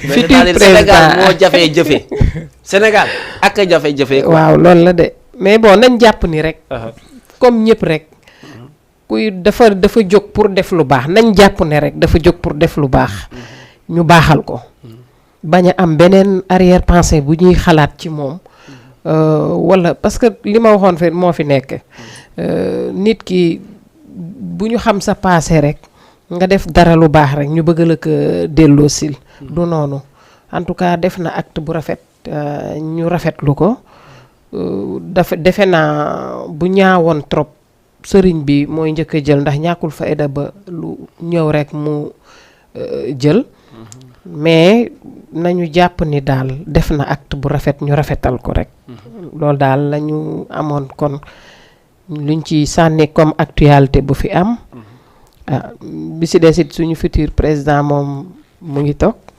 te defe naa pareeguñu ci moom ndax it dañuy mujjeel waxtaan bi ba tëj ak yow donc dañuy jàllale beneen actualité bi muy boobu concerné na la muy ci Ousmane Sonko ak it génn bi mu génn tey moom ak Pape Djibril Fall ak maître Abdoulaye Wade démb la woon communication du PDS. donc ñu gis ni ku ci nekk génn na joxe say xalaat wax nit yi dégg leen loolu balaa ma ci laaj seexti yow laay njëkk jox parole bi sax nga xool yow nan nga gisee depuis débat bu dee suivre nga Abdoulaye Wade waaw élément boobu kiiwuñu ko sax mais nañu jël bu Sonko ak itamit Pape Djibril Fall ak Guy Marius Sagna soit dañuy dem ci élément bi ba ñëw gën ci mun a waxtaan.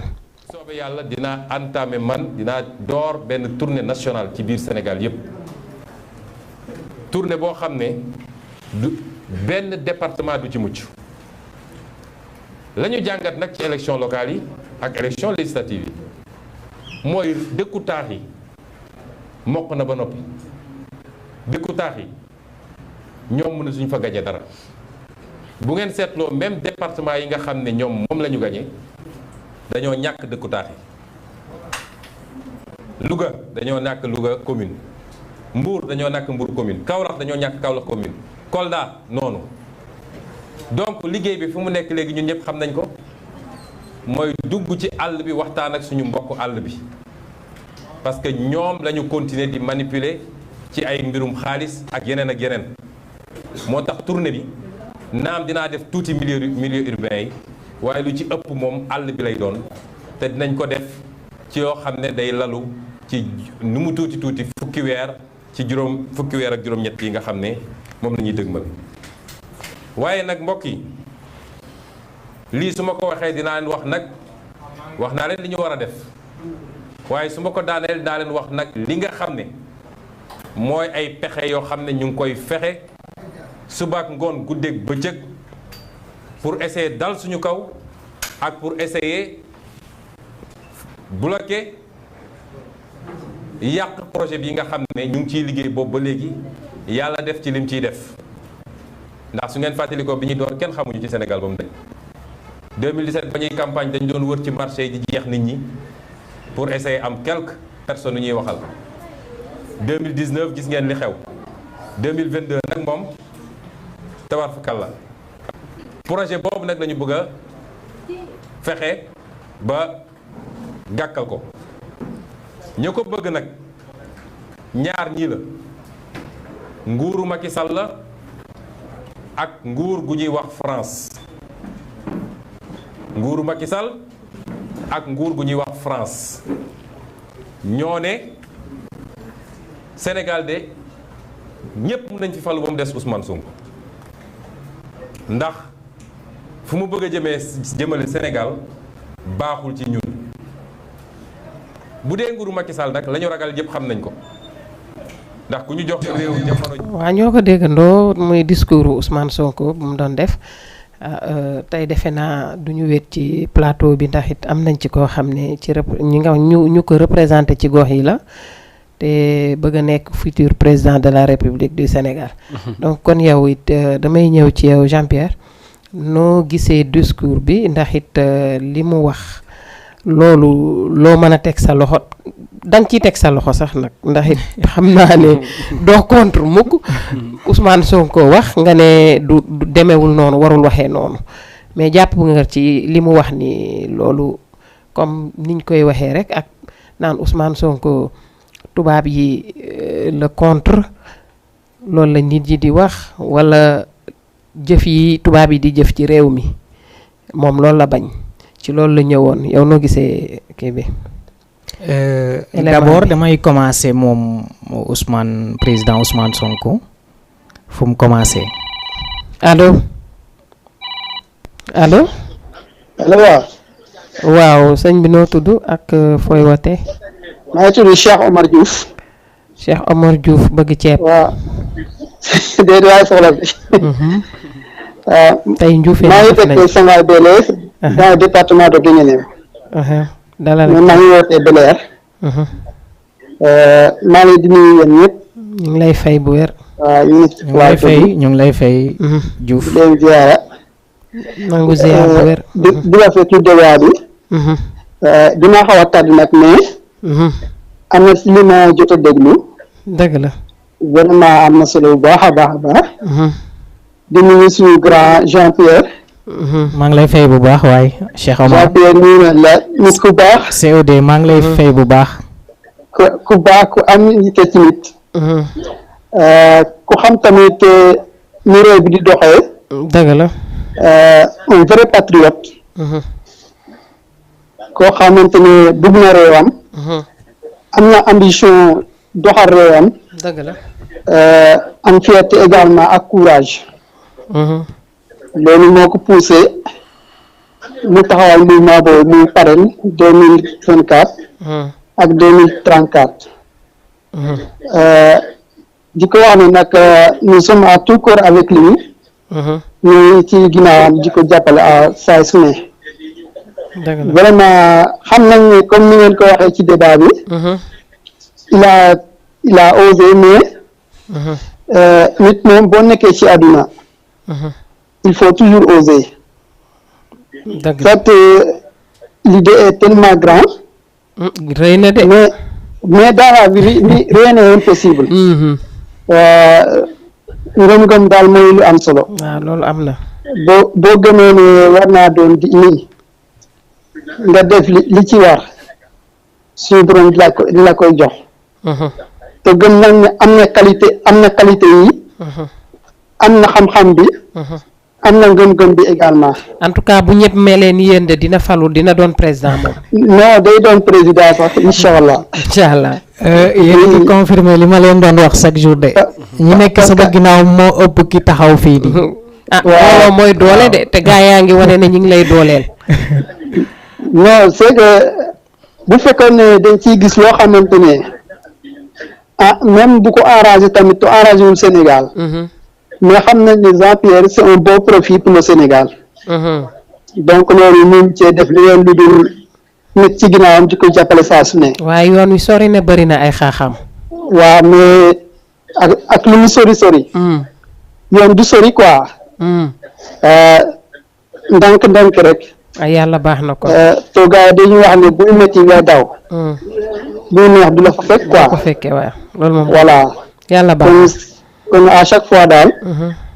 ñoo jàpp ne mën na ko doon tudde koy doon incha allah. incha allah waaw. maa ngi rafetlu bu baax a baax débat bi. ñu ngi kontaan ci yow. waa di ziar Jean-Pierre bu baax a baax. merci maa ngi lay delloo ziar bu baax. waaw débat bi am na solo bu baax a baax ñu ngi kontaan bu baax. merci beaucoup merci beaucoup. jërë ngeen jëf. jaajëf te kontaan nañ ci yow bu baax.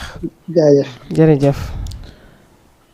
mën naa continuer léegi xam nga président Sonko su waxee ba pare damay kontaan parce que quoi parce que des fois nit ñi dañ ko yàkkamte mu wax parce que su waxee ba pare rek day mel ni day wax ne yoon baa ngi nii nañ ci jaar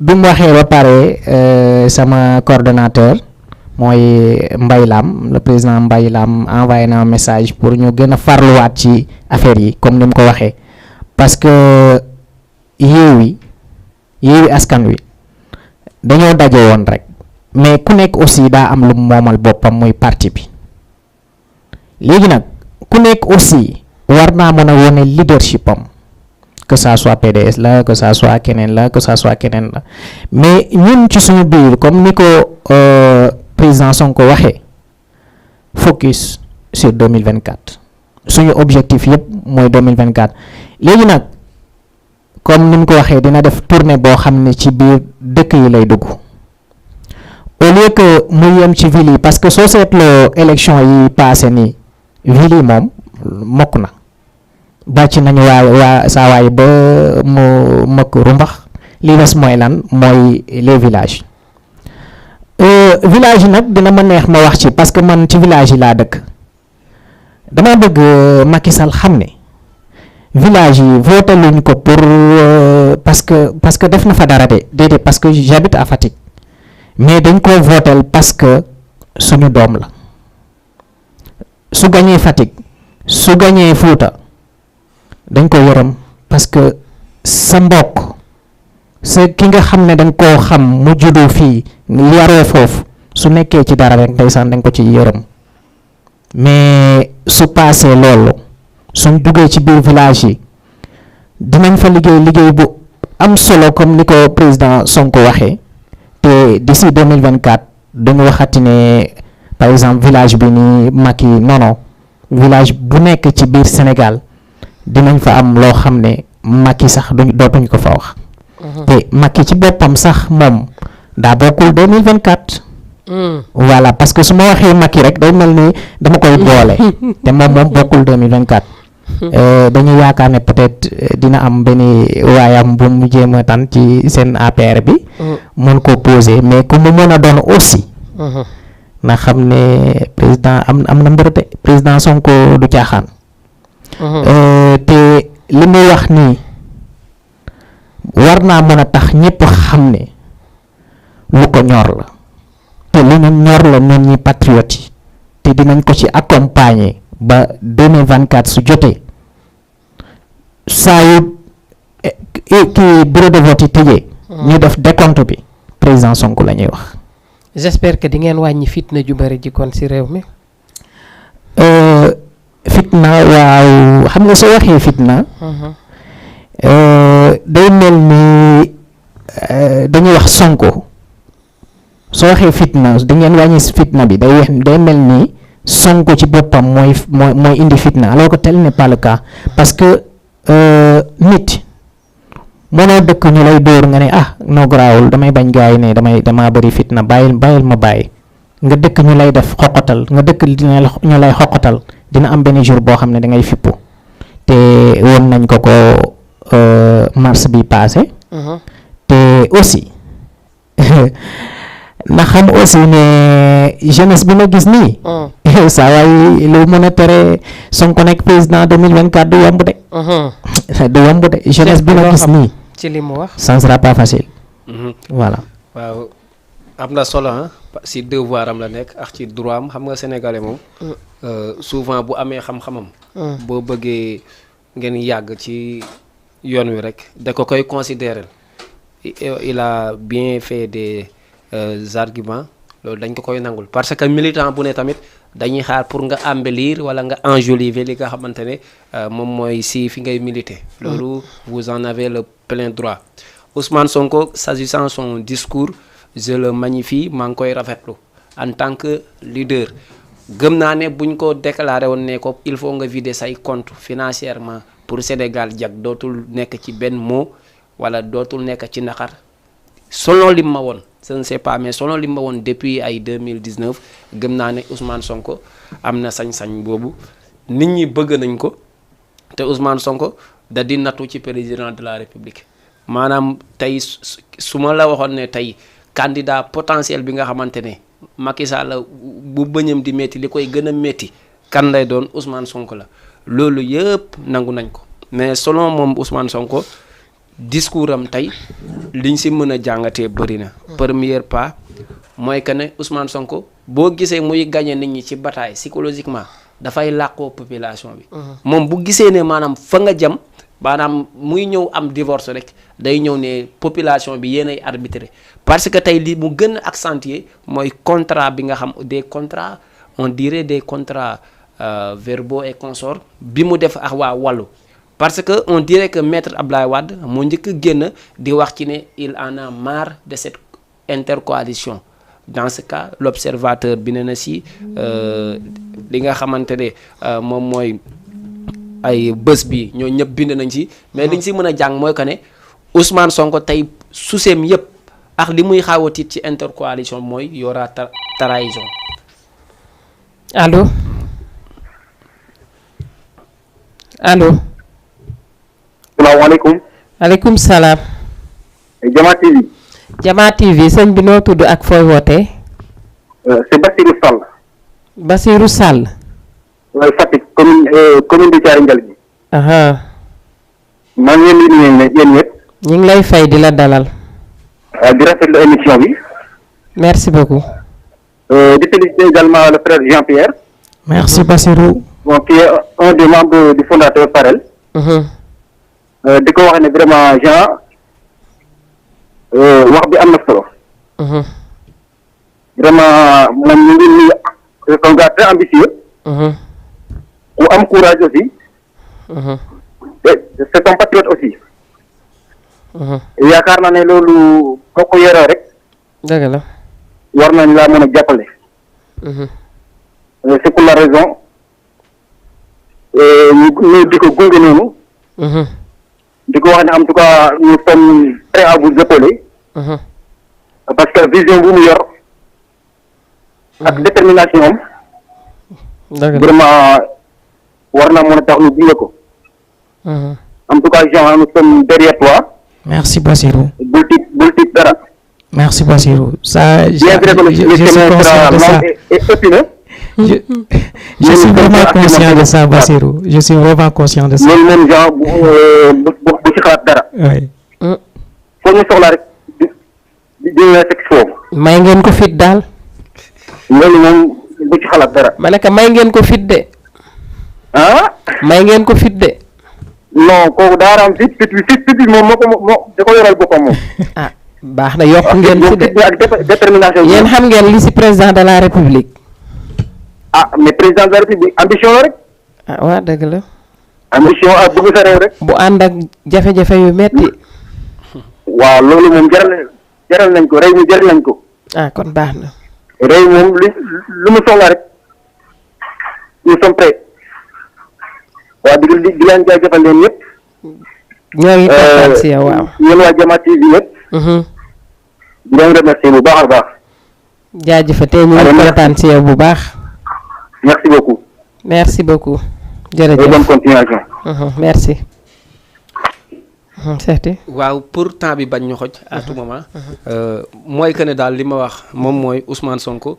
discours am bi tey li ñu si mën a jàng mooy que ne. discours de prévention la quoi prévention pour comment am na ñu mu àndaloon daal di dem guerre mais moom gis na ne ci gàttal wóolootul ñooñu noonu parce que Ousmane Sonko yàgg na discours mosuñu gis muy naan Yewwi ak Wallu lii moo leen tënk kon sortie bu monsieur Abdoulaye Wade am na njeexital bu mu def ci discours am. autre chose yiñ siy jàngatee mooy moom tamit def na li ñuy wax comme moom ni mu ko defee daa mel ni ñoom. programme bu ñu teg duñ si nëbbatu dañ koy ñëw déceler la population ñoo ne wax ne day waaj ay li nga xamante ne mooy dem ci ay gox-goxaat yi les 46 départements bëgg na ko def autre chose digg na askan bi que ne dina defar formation député yi moom donte doonul député dafa bëgg a ñëw defaral formation ñi nga xamante ne gis nañ ne mënuñu langue politique mais au-delà de tout cela c'est un lendemain incertain et sombre ci côté Ousmane Sonko mënuma gëm mu défier ne day doon président de la République te ñun ñu xam Macky Sall num caay-caay ci politique. Ousmane Sonko dafa am góom boo xamante ne jeune pour ne pas dire góom mu deewaale mais dafa am góom boo xamante ne. góom robaale wëragul dans ce cas ñun nag yéene nañ ko parce que man moom gëm naa ne boo dee bambara sax bëgg a yor dëkk bi nangu naa boo dëkkee Mali wala foo mënti dëkk si sous régional bi si sous région bi. bëgg ko yor. nangu naa ku bëgg a dëkk bi bëgg naa la ku ko bañ naa la mais dans ce cas xel buy doo mën a teg ndékki ba pare sa xel di tey Ousmane Sonko dans les normes nañ xool Macky daf koy baal wala dañuy continuer procédure judiciaire am. parce que doon sa président nga koy xoolee bëti na mos nga fi def. bu boobaa Ousmane Sonko tooñul de Macky moo ñu tooñ. ku mënoon ku la jiite sa xel dal ci. ñu leeral li ci ginnaaw amul lu ñuy layam layam. waaw loolu la de. loolay problème bi de moo tax it 2024 bi ñu jëm nii. yombal nañ ko mais du yomb trop ci ñoom. tamit yàlla na si am dama. léegi j'espère que côté leeral bi. ñun kay ñun ay ci xaar lañ ne. ñun dañoo pare. xam nga wax nga ko. chaque jour du yomb pour mu atteindre objectif am par rapport à Macky chaque jour li muy def mais nag peu importe lu mu mën a def rëcc na ci kii bi passé nii mars bi passé moom Macky parce que rëcc bi mooy lan mooy affaire bi métti woon na de trop métti woon na eggoon na foo xam ne lu nekk mënoon na ci am mais nit ñu baax ñi wax nañ ci ba lépp nekkaat en ordre léegi nag bu mu tantiwaat lool parce que war na ko lii élection yi ñu passé nii war na ko won ne tey la ñu gën a am mbëggeel ak cofeel ak dégoûté ci ànd ak Ousmane Sonko te projet bii nii projet boo xam ne lu ñu ñor la te lépp loo xam ne dinañ ko bëgg a def tamit dinañ ci taxaw parce que c'est à nous de protéger la personne qui veut faire du Sénégal un Sénégal meilleur c'est à nous de le protéger. dégg nañ li nga wax mais ñu ngi jàll ci beneen conférence de presse bu mooy dernier élément bi Pape Djibril Fall parce que tamit bu ñu duggee ci benn mën nañ fi toog di ci wax ba suba xam naa duñ ko mës a convaincre ci côté Ousmane Sonko ndax it mooy Ousmane Sonko fii mu toog nii donc léegi nañu dem seeti Pape Djibril Fall xool moom it lu mu indi. politique bañ a wut ay privilèges wu yóbbu ñu assemblée nationale wut ay honneur yóbbu ñu assemblée nationale wut defar sunu dundin yóbbu ñu assemblée nationale moo tax keroog bi ñu yëkkatee sunu loxo ñu ne dugg rek yitteeluñu waaye duggiin bi moo ñu yitteel te li ñu ci bëggoon mooy bu ñu duggee mën a am sunu liberté bu mën a tax ku fa mën a toog ñu mën a wax ak yow li nga xamante ni moom mooy dëgg ak yóbbante askan wi askan woowu voteel ñu ak ñooñu nga xamante ni voteeluñ ñu ameel nañ leen cant goo xam am na fu mu tàmbalee waaye amul fu mu yem te dinañ dellu siwaat ci yéen ngir sant leen gërëm leen waaye déglu leen dinañ ñëw ci gox-goxaan yi gën a sori dinañ ñëw ci pàkk yi gën a sori ngir yëgal leen yéen ñi ko yëgul woon ci lu ñu ne ñi yëgoon ci lu ñu ne ñu feddali leen li ñu ne déglu leen tijji suñuy nopp dékk leen suñuy gafaka ngir ngeen wax ñu li nga xamante ni xam nañu ko ba pare ngeen fàttali ñu ko muy li ngeen di dund ak seen dundin ngir ñu ñëw assemblée nationale ëmb boobu nag ñu teg ko fa lépp lu am njëriñ ñu waxtaane ko lépp loo xamante ni amalul njëriñu askan bi yàlla na buñ ñu ci dégg te bu ñu sañoon képp kuy ñëw ànd ak ñun te ñoo ngi tàllal suñu loxo doomu Sénégal yépp ngir lii ñuy def ñu gën koo mën a def ñi nekk ci biir réew mi ak ñi nekk ci bitim réew ngir ñu gën ko mën a def ngir ñu gën ko mën a taxawu ngir ñu gën a mën a saytu Sénégal bi nga xamante ni moom la ñu bokk te Assemblée nationale dafa am solo c'est le lieu par excellence de la démocratie du débat démocratique moo tax boo demee dëkk bu mel ni France tey bu ñuy financer sax parti politique yi dañ leen a financer en fonction ci seen représentativité au niveau de l'Assemblée nationale Assemblée nationale kon kenn waru ko caaxaane kenn waru ko fooye kenn waru fa nekke fa tàccu kenn waru fa nekke saaga képp koo xamante ni yuuxoo ak saaga ak xaste jàpp nga ne mooy tax ñu yóbbu la fa xamal ne ku wor sa askan nga képp koo xamante ni it tànn nañ la ñoo ngi lay ñaan ña la tànn bu leen wor bul tas seen yaakaar kon ñii ñu tànn tey dañ ñoo tànn ñun ngir jàpp ne lii fi ne am na lu ko gën mooy système bii dañ ko war a soppi bu président Abdoulaye Wade dañ ko war a soppi li fi ne dañ ko war a soppi doxalin bi baaxul choix des hommes comme des femmes dafa des. Il faut que ñu accepter jël les meilleurs Sénégalais confier leen les postes les plus stratégiques pour ñu doxal ko ba pare ndaw ñi encore une fois ñi nekk ay xale di jàng maa ngi leen di digal ngeen gën a jàng gën a góor. waaw ñoo ko déggandoo Pape Djibril Fall moom it mu am lu muy wax parce que tamit ñu ko naan ndaw la moom it am na gëm-gëm yaakaar ne it bokk na ci ñiy xeex pour yóbbu réew mi fenn fi ñi ngi koy xalaatal lu nekk nag ndax depuis muy commencé bi ñuy def élection législative yi dañ doon wax naan Macky Sall moo ko financé dafay dem ci Macky Sall te gis nañ ne tey wane na ni mu ngi dëggal boppam que ni loolu amul xamuñu nag li ci kanam xamaguñ ci dara mais li ñu njortoon daal ci législative yi defe naa moom defu ko mu ngi wéy di xeexal boppam pour li mu bëgg ci Sénégal mu am ko donc yow discours bi Cheikh noo gisee ni gis nga ni daal gëm-gëmam daal mooy jële fi Macky Sall. waaw ok Pape Djibril Fall moom génn na def discours comme ni ko Ousmane Sonko defee. comme ni ko Guy Marius Sagna defee mais le discours de Pape Djibril Fall c'est un discours d'éclaircissement et de positionnement. d'éclaircissement dañ nekkoon ci benn positionnement politique boo xam ne c'était benn contentieux politique boo xamante ne kenn xamul woon entre Pape Djibril Fall Pape Diop maire de Dakar ak ki nga xamante ne moom mooy serviteur comment dirais-je Aar Sénégal ci ban positionnement lañ bokk ndax dañuy dem rejoindre majorité présidentielle wala dañuy ranger aussi kanamu opposition bi. ni ñëpp luñ gëmoon mooy mun nañ corrompre Pape Djibril Fall mu ñëw daal di bokk ci régime politique bi. mais malheureusement dafa ne tekk parce que moom à tout moment moom mun nañ jàpp ne benn xalu ndépp la quoi maanaam mën nga koo jege. mën na nga koo jege. mais boo ko laalee dalay lakk. xale la mais am na ambition ci dëkk bi.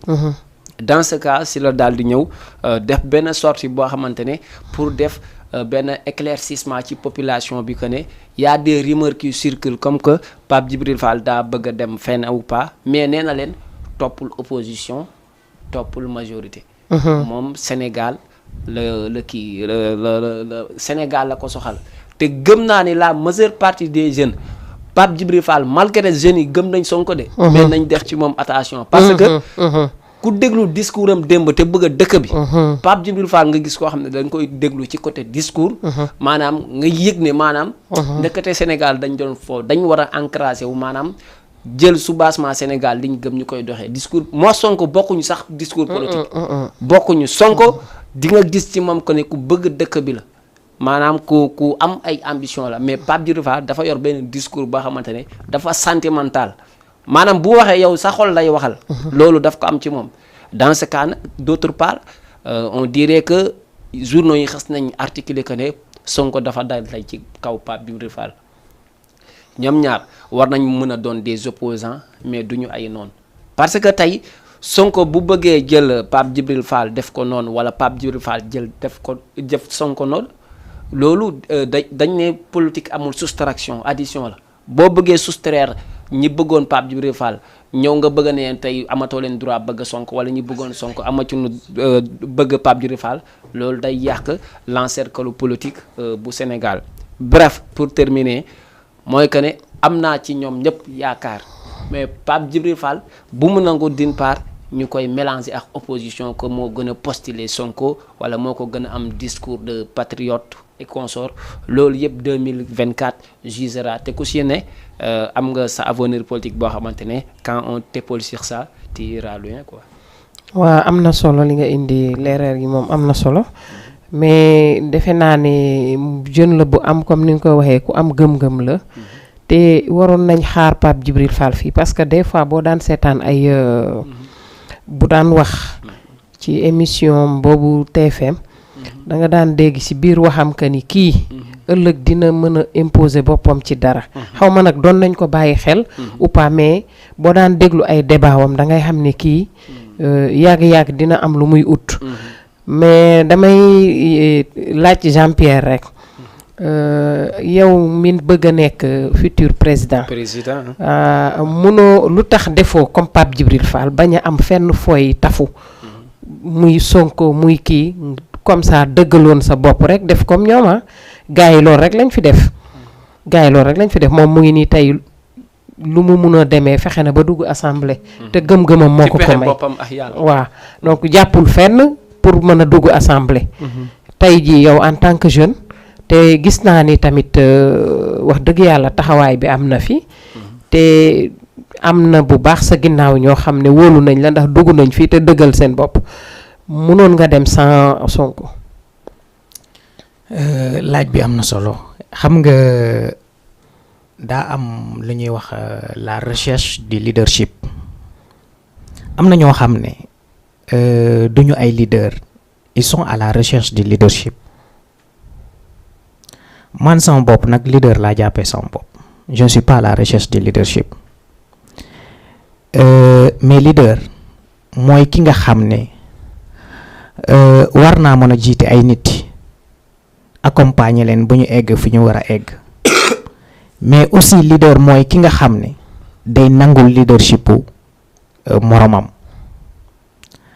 dama accepter leadership Sonko moo tax ma xam ne leadership bu mu yor nii bu mën a yor Sénégal la le fait que man may dem fii Sonko di dem fii keneen di dem fii te ñu gis koo xam ne kii nii war naa mën a yor Sénégal mais dañ koy accompagner saa yu paree ci li muy def ñun nag ñu continuer suñu yoon par contre Pape Djibril li ma koy wax mooy moom naam mën na wax parce que on ne peut pas parler de journalisme sans pouvoir parler le fait que Cheikh wax ko ne des fois suy wax da ngay sentir émotion. c'est-à-dire Sonko maa ngi ñëw dama lay bàyyi rek Sonko xel yi lay waxal Pape Djibril Fall xol yi lay waxal. très bien loolu mooy seen différence quoi. très bien xam nga en technique de communication dañ lay wax chaque journée il faut sentimentaliser la communication pour que nit ñi yërëm la mais yërëmtalu en matière de politique c'est pas du leadership. xam nga lan mooy leadership le fait de montrer aux gens que fii laa bëgg a jëm soo leen paree ñu dem fa du ñu yërëmtalu bëggu xaaruñu dara ci koo xam ne moom ñuy xeex mais peu importe xeex bu ñu mën a xeex aussi dinañ dem ba egg foofu noonu man je pense que loolu mooy leadership mais le fait de ngay yóbbu ay sentiments pour nit ñi di yëg ci yow di la yërëm amul sens. ma ni pour yërëm la comme ne Cheikh di waxee xam nga dafa am wax boo xam ne tey yow ni ngay expliquer nii mun naa sentir sama biir xol que ni yow li ngay wax ni loo gëm la lu dëggu la da ngay gis ci yow sa kanam ak ci say wax benn dëggu boo xam ne dafay dugg ci xolu nit ki nekkul ni en tant que lui dafay yërëmtalu pour nit ñi yërëm ko dëkk bi doxewuñu noonu sax doxewuñu sax pour nit di yërëmtalu nii rek ñu xool la yërëm la rek bàyyi la pour nga nekk président de la république déedéet peut-être yow fi seeti di waxee. non c'est-à-dire xam nga problème bi lan la maanaam problème bi lan la Sonko en tant que tel ak Pape Djibril Fall en tant que tel gëm naa ne mun nañ bokk boolu añ reer ak ndékki bokk fanaan benn kër du problème mais les pro Sonko xam nga problème lan la ñoom dañoo yeewu ñoom jàpp nañ ne influence bi Pape Djibril Fall ab foqati mbiru nit lay ñëw def nii ci mbir mi loolu tax à tout moment. non xam nga combat bi. dañuy wax du wax di jooy genre. combat bi Sonko daf ko yaakaarul woon nii rek. je pense que c'est pas le même combat je pense bien. ah lu tax. non si benn ambition lañ am. c'est-à-dire xam nga li tax. parce que Pape Djibril premier jour bi muy def conférence de presse. da doon jooy. waaw léegi gis nga jooy. c'est-à-dire rek xam nga non c'est-à-dire déglu question xam nga yow ci sa bopp. wax nga léegi ne. Cheikh fi muy waxee. mooy côté. mais gars yi yëg ne li muy wax. am na dëgg ci yow. mais aussi mën nga mën a considérer aussi un leader, j'ai dit, qui est prêt à prendre le Sénégal, à gérer le Sénégal. Di jël discours di jooy. mais jooy c'est-à-dire sister xam nga problème mais nit la sister non c'est pas ay question de nit la Sonko tey li gën a grave Sonko dama ko respecté ba gëmeewu ma ko mais c'est-à-dire le discours bi nga xamante ne ay partisans dañ koy mëne loolu ça me dérange un peu quoi gis nga Sonko taxaw na fi en plein public jékki bëgg a daanu ñu tee ko loolu n'est-ce pas dëkk bi moo ko jaral. je vais juste te montrer mais ça da mooy dugal si yoo xamante ne doo comprendre. Pape Djibril Fall moom il a aimé son pays quoi dans ce cas li mu doon jooy man pour ne pas cacher le nom. moom ma doon oo nii kii Makumba. mu ne ma un leader ne pleure pas ma ne ko loolu d'accord ma tey dëkk bi am na ñoo xamante ne pour mu yàqu dañuy jooy ngir maanaam dëkk bi yàqu. Pape Djibril Fall bu ñu amee ku mel ni moom pour mu jooy ngir dëkk bi mais gis nañ fi Khalifa Sall jooy. waaw c'est ça hein. mais gis nañ fi mais jooy nit la rek da ngay am ay sentiments yoo xam ne da lay jooyloo mais yéen a ngi nii Macky Sall ni muy fase kanam gi nu muy ñàngalee. c'est ça ñi ngi ne dafa bon day ñàngal léegi kii am nay sentiment jooy ñu ne pour lan mu jooy. c'est ça bon. mais xam nga communication moo nekk loo xam ne lu am solo la. ci wàllum nit ki ni nga koy gisee. su nekkoon wax bi may wax kese communication du am valeur le fait que nga may gis may wax yéeg-yéeg bi nga ciy am du li may wax kese mais ni may gisee la suñ lay jàngal communication dañ lay wax ne na nga def de telle sorte que li ngay wax adéquat ak yow ni nga mel parce que ñëpp dañuy jàpp ne ni ngay def rek loolu la ngay génnee ni sa kanam di wone yow noonu nga loolu ngay génnee en matière de voix bi léegi nag Pape Djibril opposant la ñun amuñu problème ak benn opposant dañoo jàpp ne il est de l'opposition et je sais pertinemment que Sonko n'a jamais parlé de Pape Djibril di wax ci moom ci loo xam ne lu ñaaw la. c'est les journaux qui l'ont. voilà c'est les journaux. Sonko très bien. Sonko n'a jamais parlé affaire Pape Djibril. Par contre en matière politique c'est le leadership ku nekk day wone ne mana loolu mënul ñàkk ci politique Pape Djibril mais nit la comme man mi nga xam ne dama am ambition 2034 moom aussi daa am ay ambition. Je suis parfaitement d'accord moom muy wone ne man leader la mais par contre am na lu des li des mooy damay bañ nit ñi jàpp ne rek am na similitude boo xam ne mën nañ di wax ne est-ce que Pape Djibril la wala Sonko la non on n'est pas là-bas on n'est pas dans une question de comparaison entre Pape Djibril et Sonko parce que le profil est clair pour 2024. Le profil de qui? De Sonko. Non, c'est-à-dire Pape Djibril, je dirais que en maturité politique. non xam nga sister man nangu naa sax ma wax après mu doon sama dernier mot quoi mais njàngat bi ma def ci malchance bi nga xamante ne gis nga yàlla dafa jël sens bu rëy teg ko ci loxo coalition Yewwi ak Benno mais souvent peu de discours yoo xamante ne des discours incompréhensible day tax ñoom ñu perte lu bëri est-ce que xam nga benn affaire waratuñu yoon yeewu tey sax Pape Djibril def benn discours ñu naan Sonko malgré man gëw ma ne Sonko wax ma si ñoom mais certains journaux yi jël ñu ne maanaam la réponse de Sonko pour Pape Djibril Fall waratuñu woon yeegu foofu xam nga lu tax Sonko daa am lu mu yàqule ci élection yi passé muy lan li mu waxoon ne les opposants de l'opposition loolu daf koy yàqal te fi ñu jëm gis nga tey maanaam Pape Djibril Fall mun na doon benn secouriste bu garaaw pour Ousmane Sonko nañ ko bàyyi xel cas où mun nañ dem mu lajj ci ay élection nañ ko bàyyi xel te Pape Djibril Fall ñëw ko en aide loolu nañ ci bàyyi xel bu baax a baax mais daa am loo xam ne aussi dama ko bëgg chaque jour ci wàllum politique mooy ki nga xam ne wàllum politique amul troisième parti mooy opposition parti au pouvoir soit tu es de l'opposition soit tu es au parti au pouvoir. mais léegi kon gëm na nga Sonko dafa jum ci li ma waxoon. les non alignés non c'est-à-dire loolu c'est un discours politique c'est un discours politique. mais am des conséquences négatives ci yéen. non je ne pense pas gisuma ko boog ah lu tax amoo leen majorité. gisuma non majorité mais on est toujours dans la majorité parce que son kii nu mu tudd Benno suñ dikkee di wax ay peut-être nag kii ñëw pour ñu mën a am lii nii. foofu kay déjà président ñoom perte nañ élection yi. loisible pour ñoom ñu def loolu noonu. non en ce moment. Pape Djibril est de l'opposition ci man ci li ma jàpp. ok loolu laa bëgg a dégg. et de l'opposition ci ñun ci suñu bopp dañ ko cee boole ba mu bëri dañoo yaakaar ne mu ngi ci te mu ngi ci voilà léegi nag yoonu 2024 lu nekk xej na fi que ça soit ñu ànd que ça soit ñu ñàkk ànd li am solo mooy ñun projet wu président Sonko moo ñu ñor te ñun dinañ ci def lépp liñ ci war a def ba mu aboutir léegi nag ñun Pastef lañu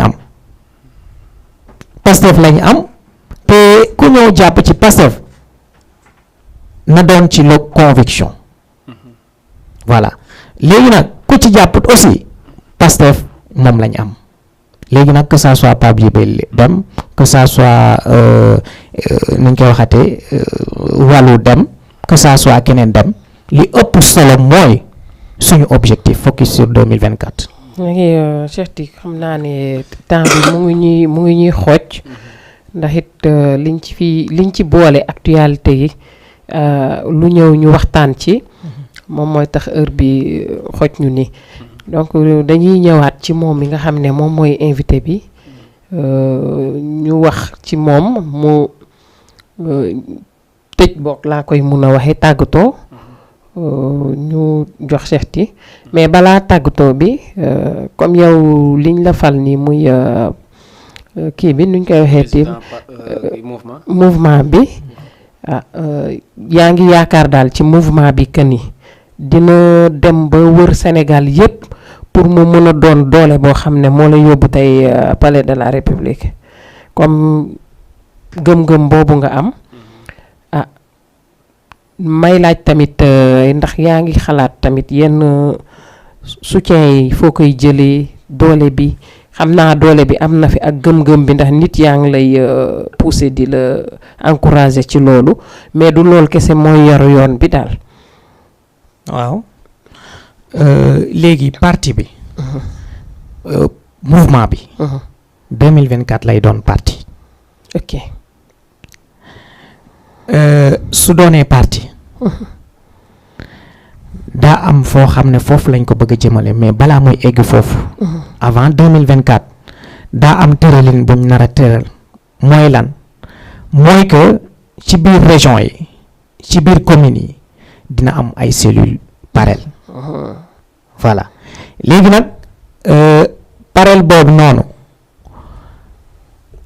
waxuñu ne yow nekk nga ci Sonko da ngay nekk parel nekkoo ci Sonko da ngay nekk doo nekk parel déedéet peu importe foo mën a nekk aussi soo gisee sa bopp ci Jean Pierre soo gisul sa bopp ci Sonko aussi xamal ne ñun 2034 dañuy dem élection donc bàyyiwuñu kenn képp koo xam ne war nga cee mën a jàpp ba objectif bi ni ñu réussir ko ñoo ngi la ciy woo bàyyiwuñu kenn peu importe nga nekk PDS nga nekk voilà di PS nga nekk di Benno Bokk Yaakaar soo xamee ne projet bii nii Jean Pierre di mébét en 2034 gis nga ci sa bopp bul xaar sax ñu wax la ko ñëwal ñu liggéey ci fexe de telle sorte que en 2034 objectif bi mën a réussir soutien nag fu mu mën a ñëwee na doon soutien bu dugg parce que damay wax ne ànd man kese ragaluma ko saa yi su fekkee ñi ma àndal dëgguwuñu mais su dee ñi ma àndal dëggu nañ ñi ñëw dëggu nañ ñu mën a toll rek bëgg nañ nañ dëggu rek parce que ñi ma nekkal ñi ma bàyyi Ridus ñi ma la wax ne ñoom ñooy les fondateurs di Parel la dañoo am ci man confiance donc man aussi dama leen di rendre confiance boobu ba mu sëkk di ci woo képp koo xam ne mën na ci dara nga ñëw nga jox ma sa confiance man aussi ma delloo la ko voilà. léegi Cheikh Tidiane bu fekkente ne amoo benn question boo koy laaj. donc comme que temps bi daf ñu xaw a xat je vais résumer jaar fa tàggatoo di gërëm sister d'abord. maa ngi lay gërëm ci ni ñu yaatalee parce que plateau comme ni ñuy wax rek plateau de un ci ngay dalal invité. mais ci sa kanam nga koy njëkk a dalal.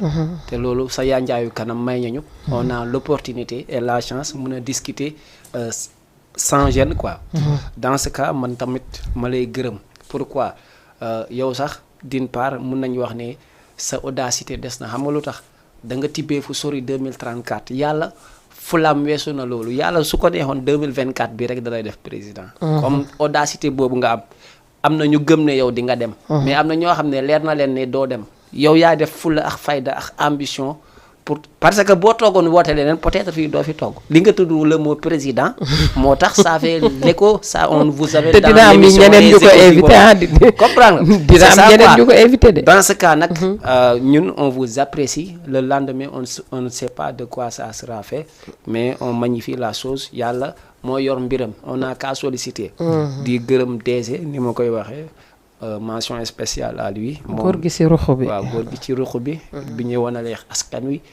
di nuyu toute la population sénégalaise di la sant di gërëm bi ñu yembalee lii. parce que mënul nga nekk ci yeneen mais lii mooy wane ne li nga aspirer pour nekk ko daal bu war nañ ci mën a am yaakaar à bon entendeur merci beaucoup. Jean-Pierre looy tàggatoo. li may tàggatoo rek mooy di remercier ñëpp. di leen di remercier yéen ñi nga xam ne yéen a ñu may opportunité. ñu mën a toog fii def de telle sorte que ñu xam ne Parel ça existe au Sénégal. ñoo ngi leen di remercier bu baax. di wax aussi ñi nekk sama ginnaaw confiance bi ngeen ma jox man aussi dinaa leen ko delloo ba mot sëkk. voilà di remercier ñëpp. voilà di wax ñëpp ne. parti bi mouvement bi seen mouvement la bu ci kenn xaar kenn ñëw leen ñu liggéey voilà donc loolu laa bëggoon wax te ñu ñaanal président Sonko yéen bi 2024 oyof ci moom parce que il sera le président incha allah. macha allah ñu ngi kontaan bu baax ci dalal la wax dëgg yàlla macha allah daal li nga fi indi am na solo kontaan nañ trop te di la ñaanal nag li nga xam ne tamit mooy sa gëm-gëm. yàlla sottal ko defaral la ko ci ni nga ko bëggee te mu gën ci yow waaw ñu ngi lay ñaanal di kontaan bu baax ci invité bi nga ñu wuy si à temps merci beaucoup. merci donc di gërëm Cheikh ti sama càmmiñ lu baax li moom tamit nga xam ne temps yëpp léegi daf ma koy daf may jox léegi maa ngi lay gërëm jàppal ni nag lépp loo xamante ne lu manqué la wala lu am lu mu mën a doon man mii maa ko def waaw ndax waxit yombul waaw yombul dañuy jéem rek di gërëm téléspectatrices yi nga xam ne ñoo ñu doon seetaan yépp ñi dugg woote ak ñi bëggoon a dugg te mënuñu dugg ñi ngi remercier ñëpp di leen gërëm ñi toog di seetaan émission bi yépp ñi ngi kontaan ci ñoom di kontaan ci góor gi ci ruxu bi suñu DG ñi ngi koy gërëm moom it di kontaan ci liggéey bu rafet bi ñuy defal donc di remercier ñëpp daal di leen jox dig daje ci beneen émission les échos du moment.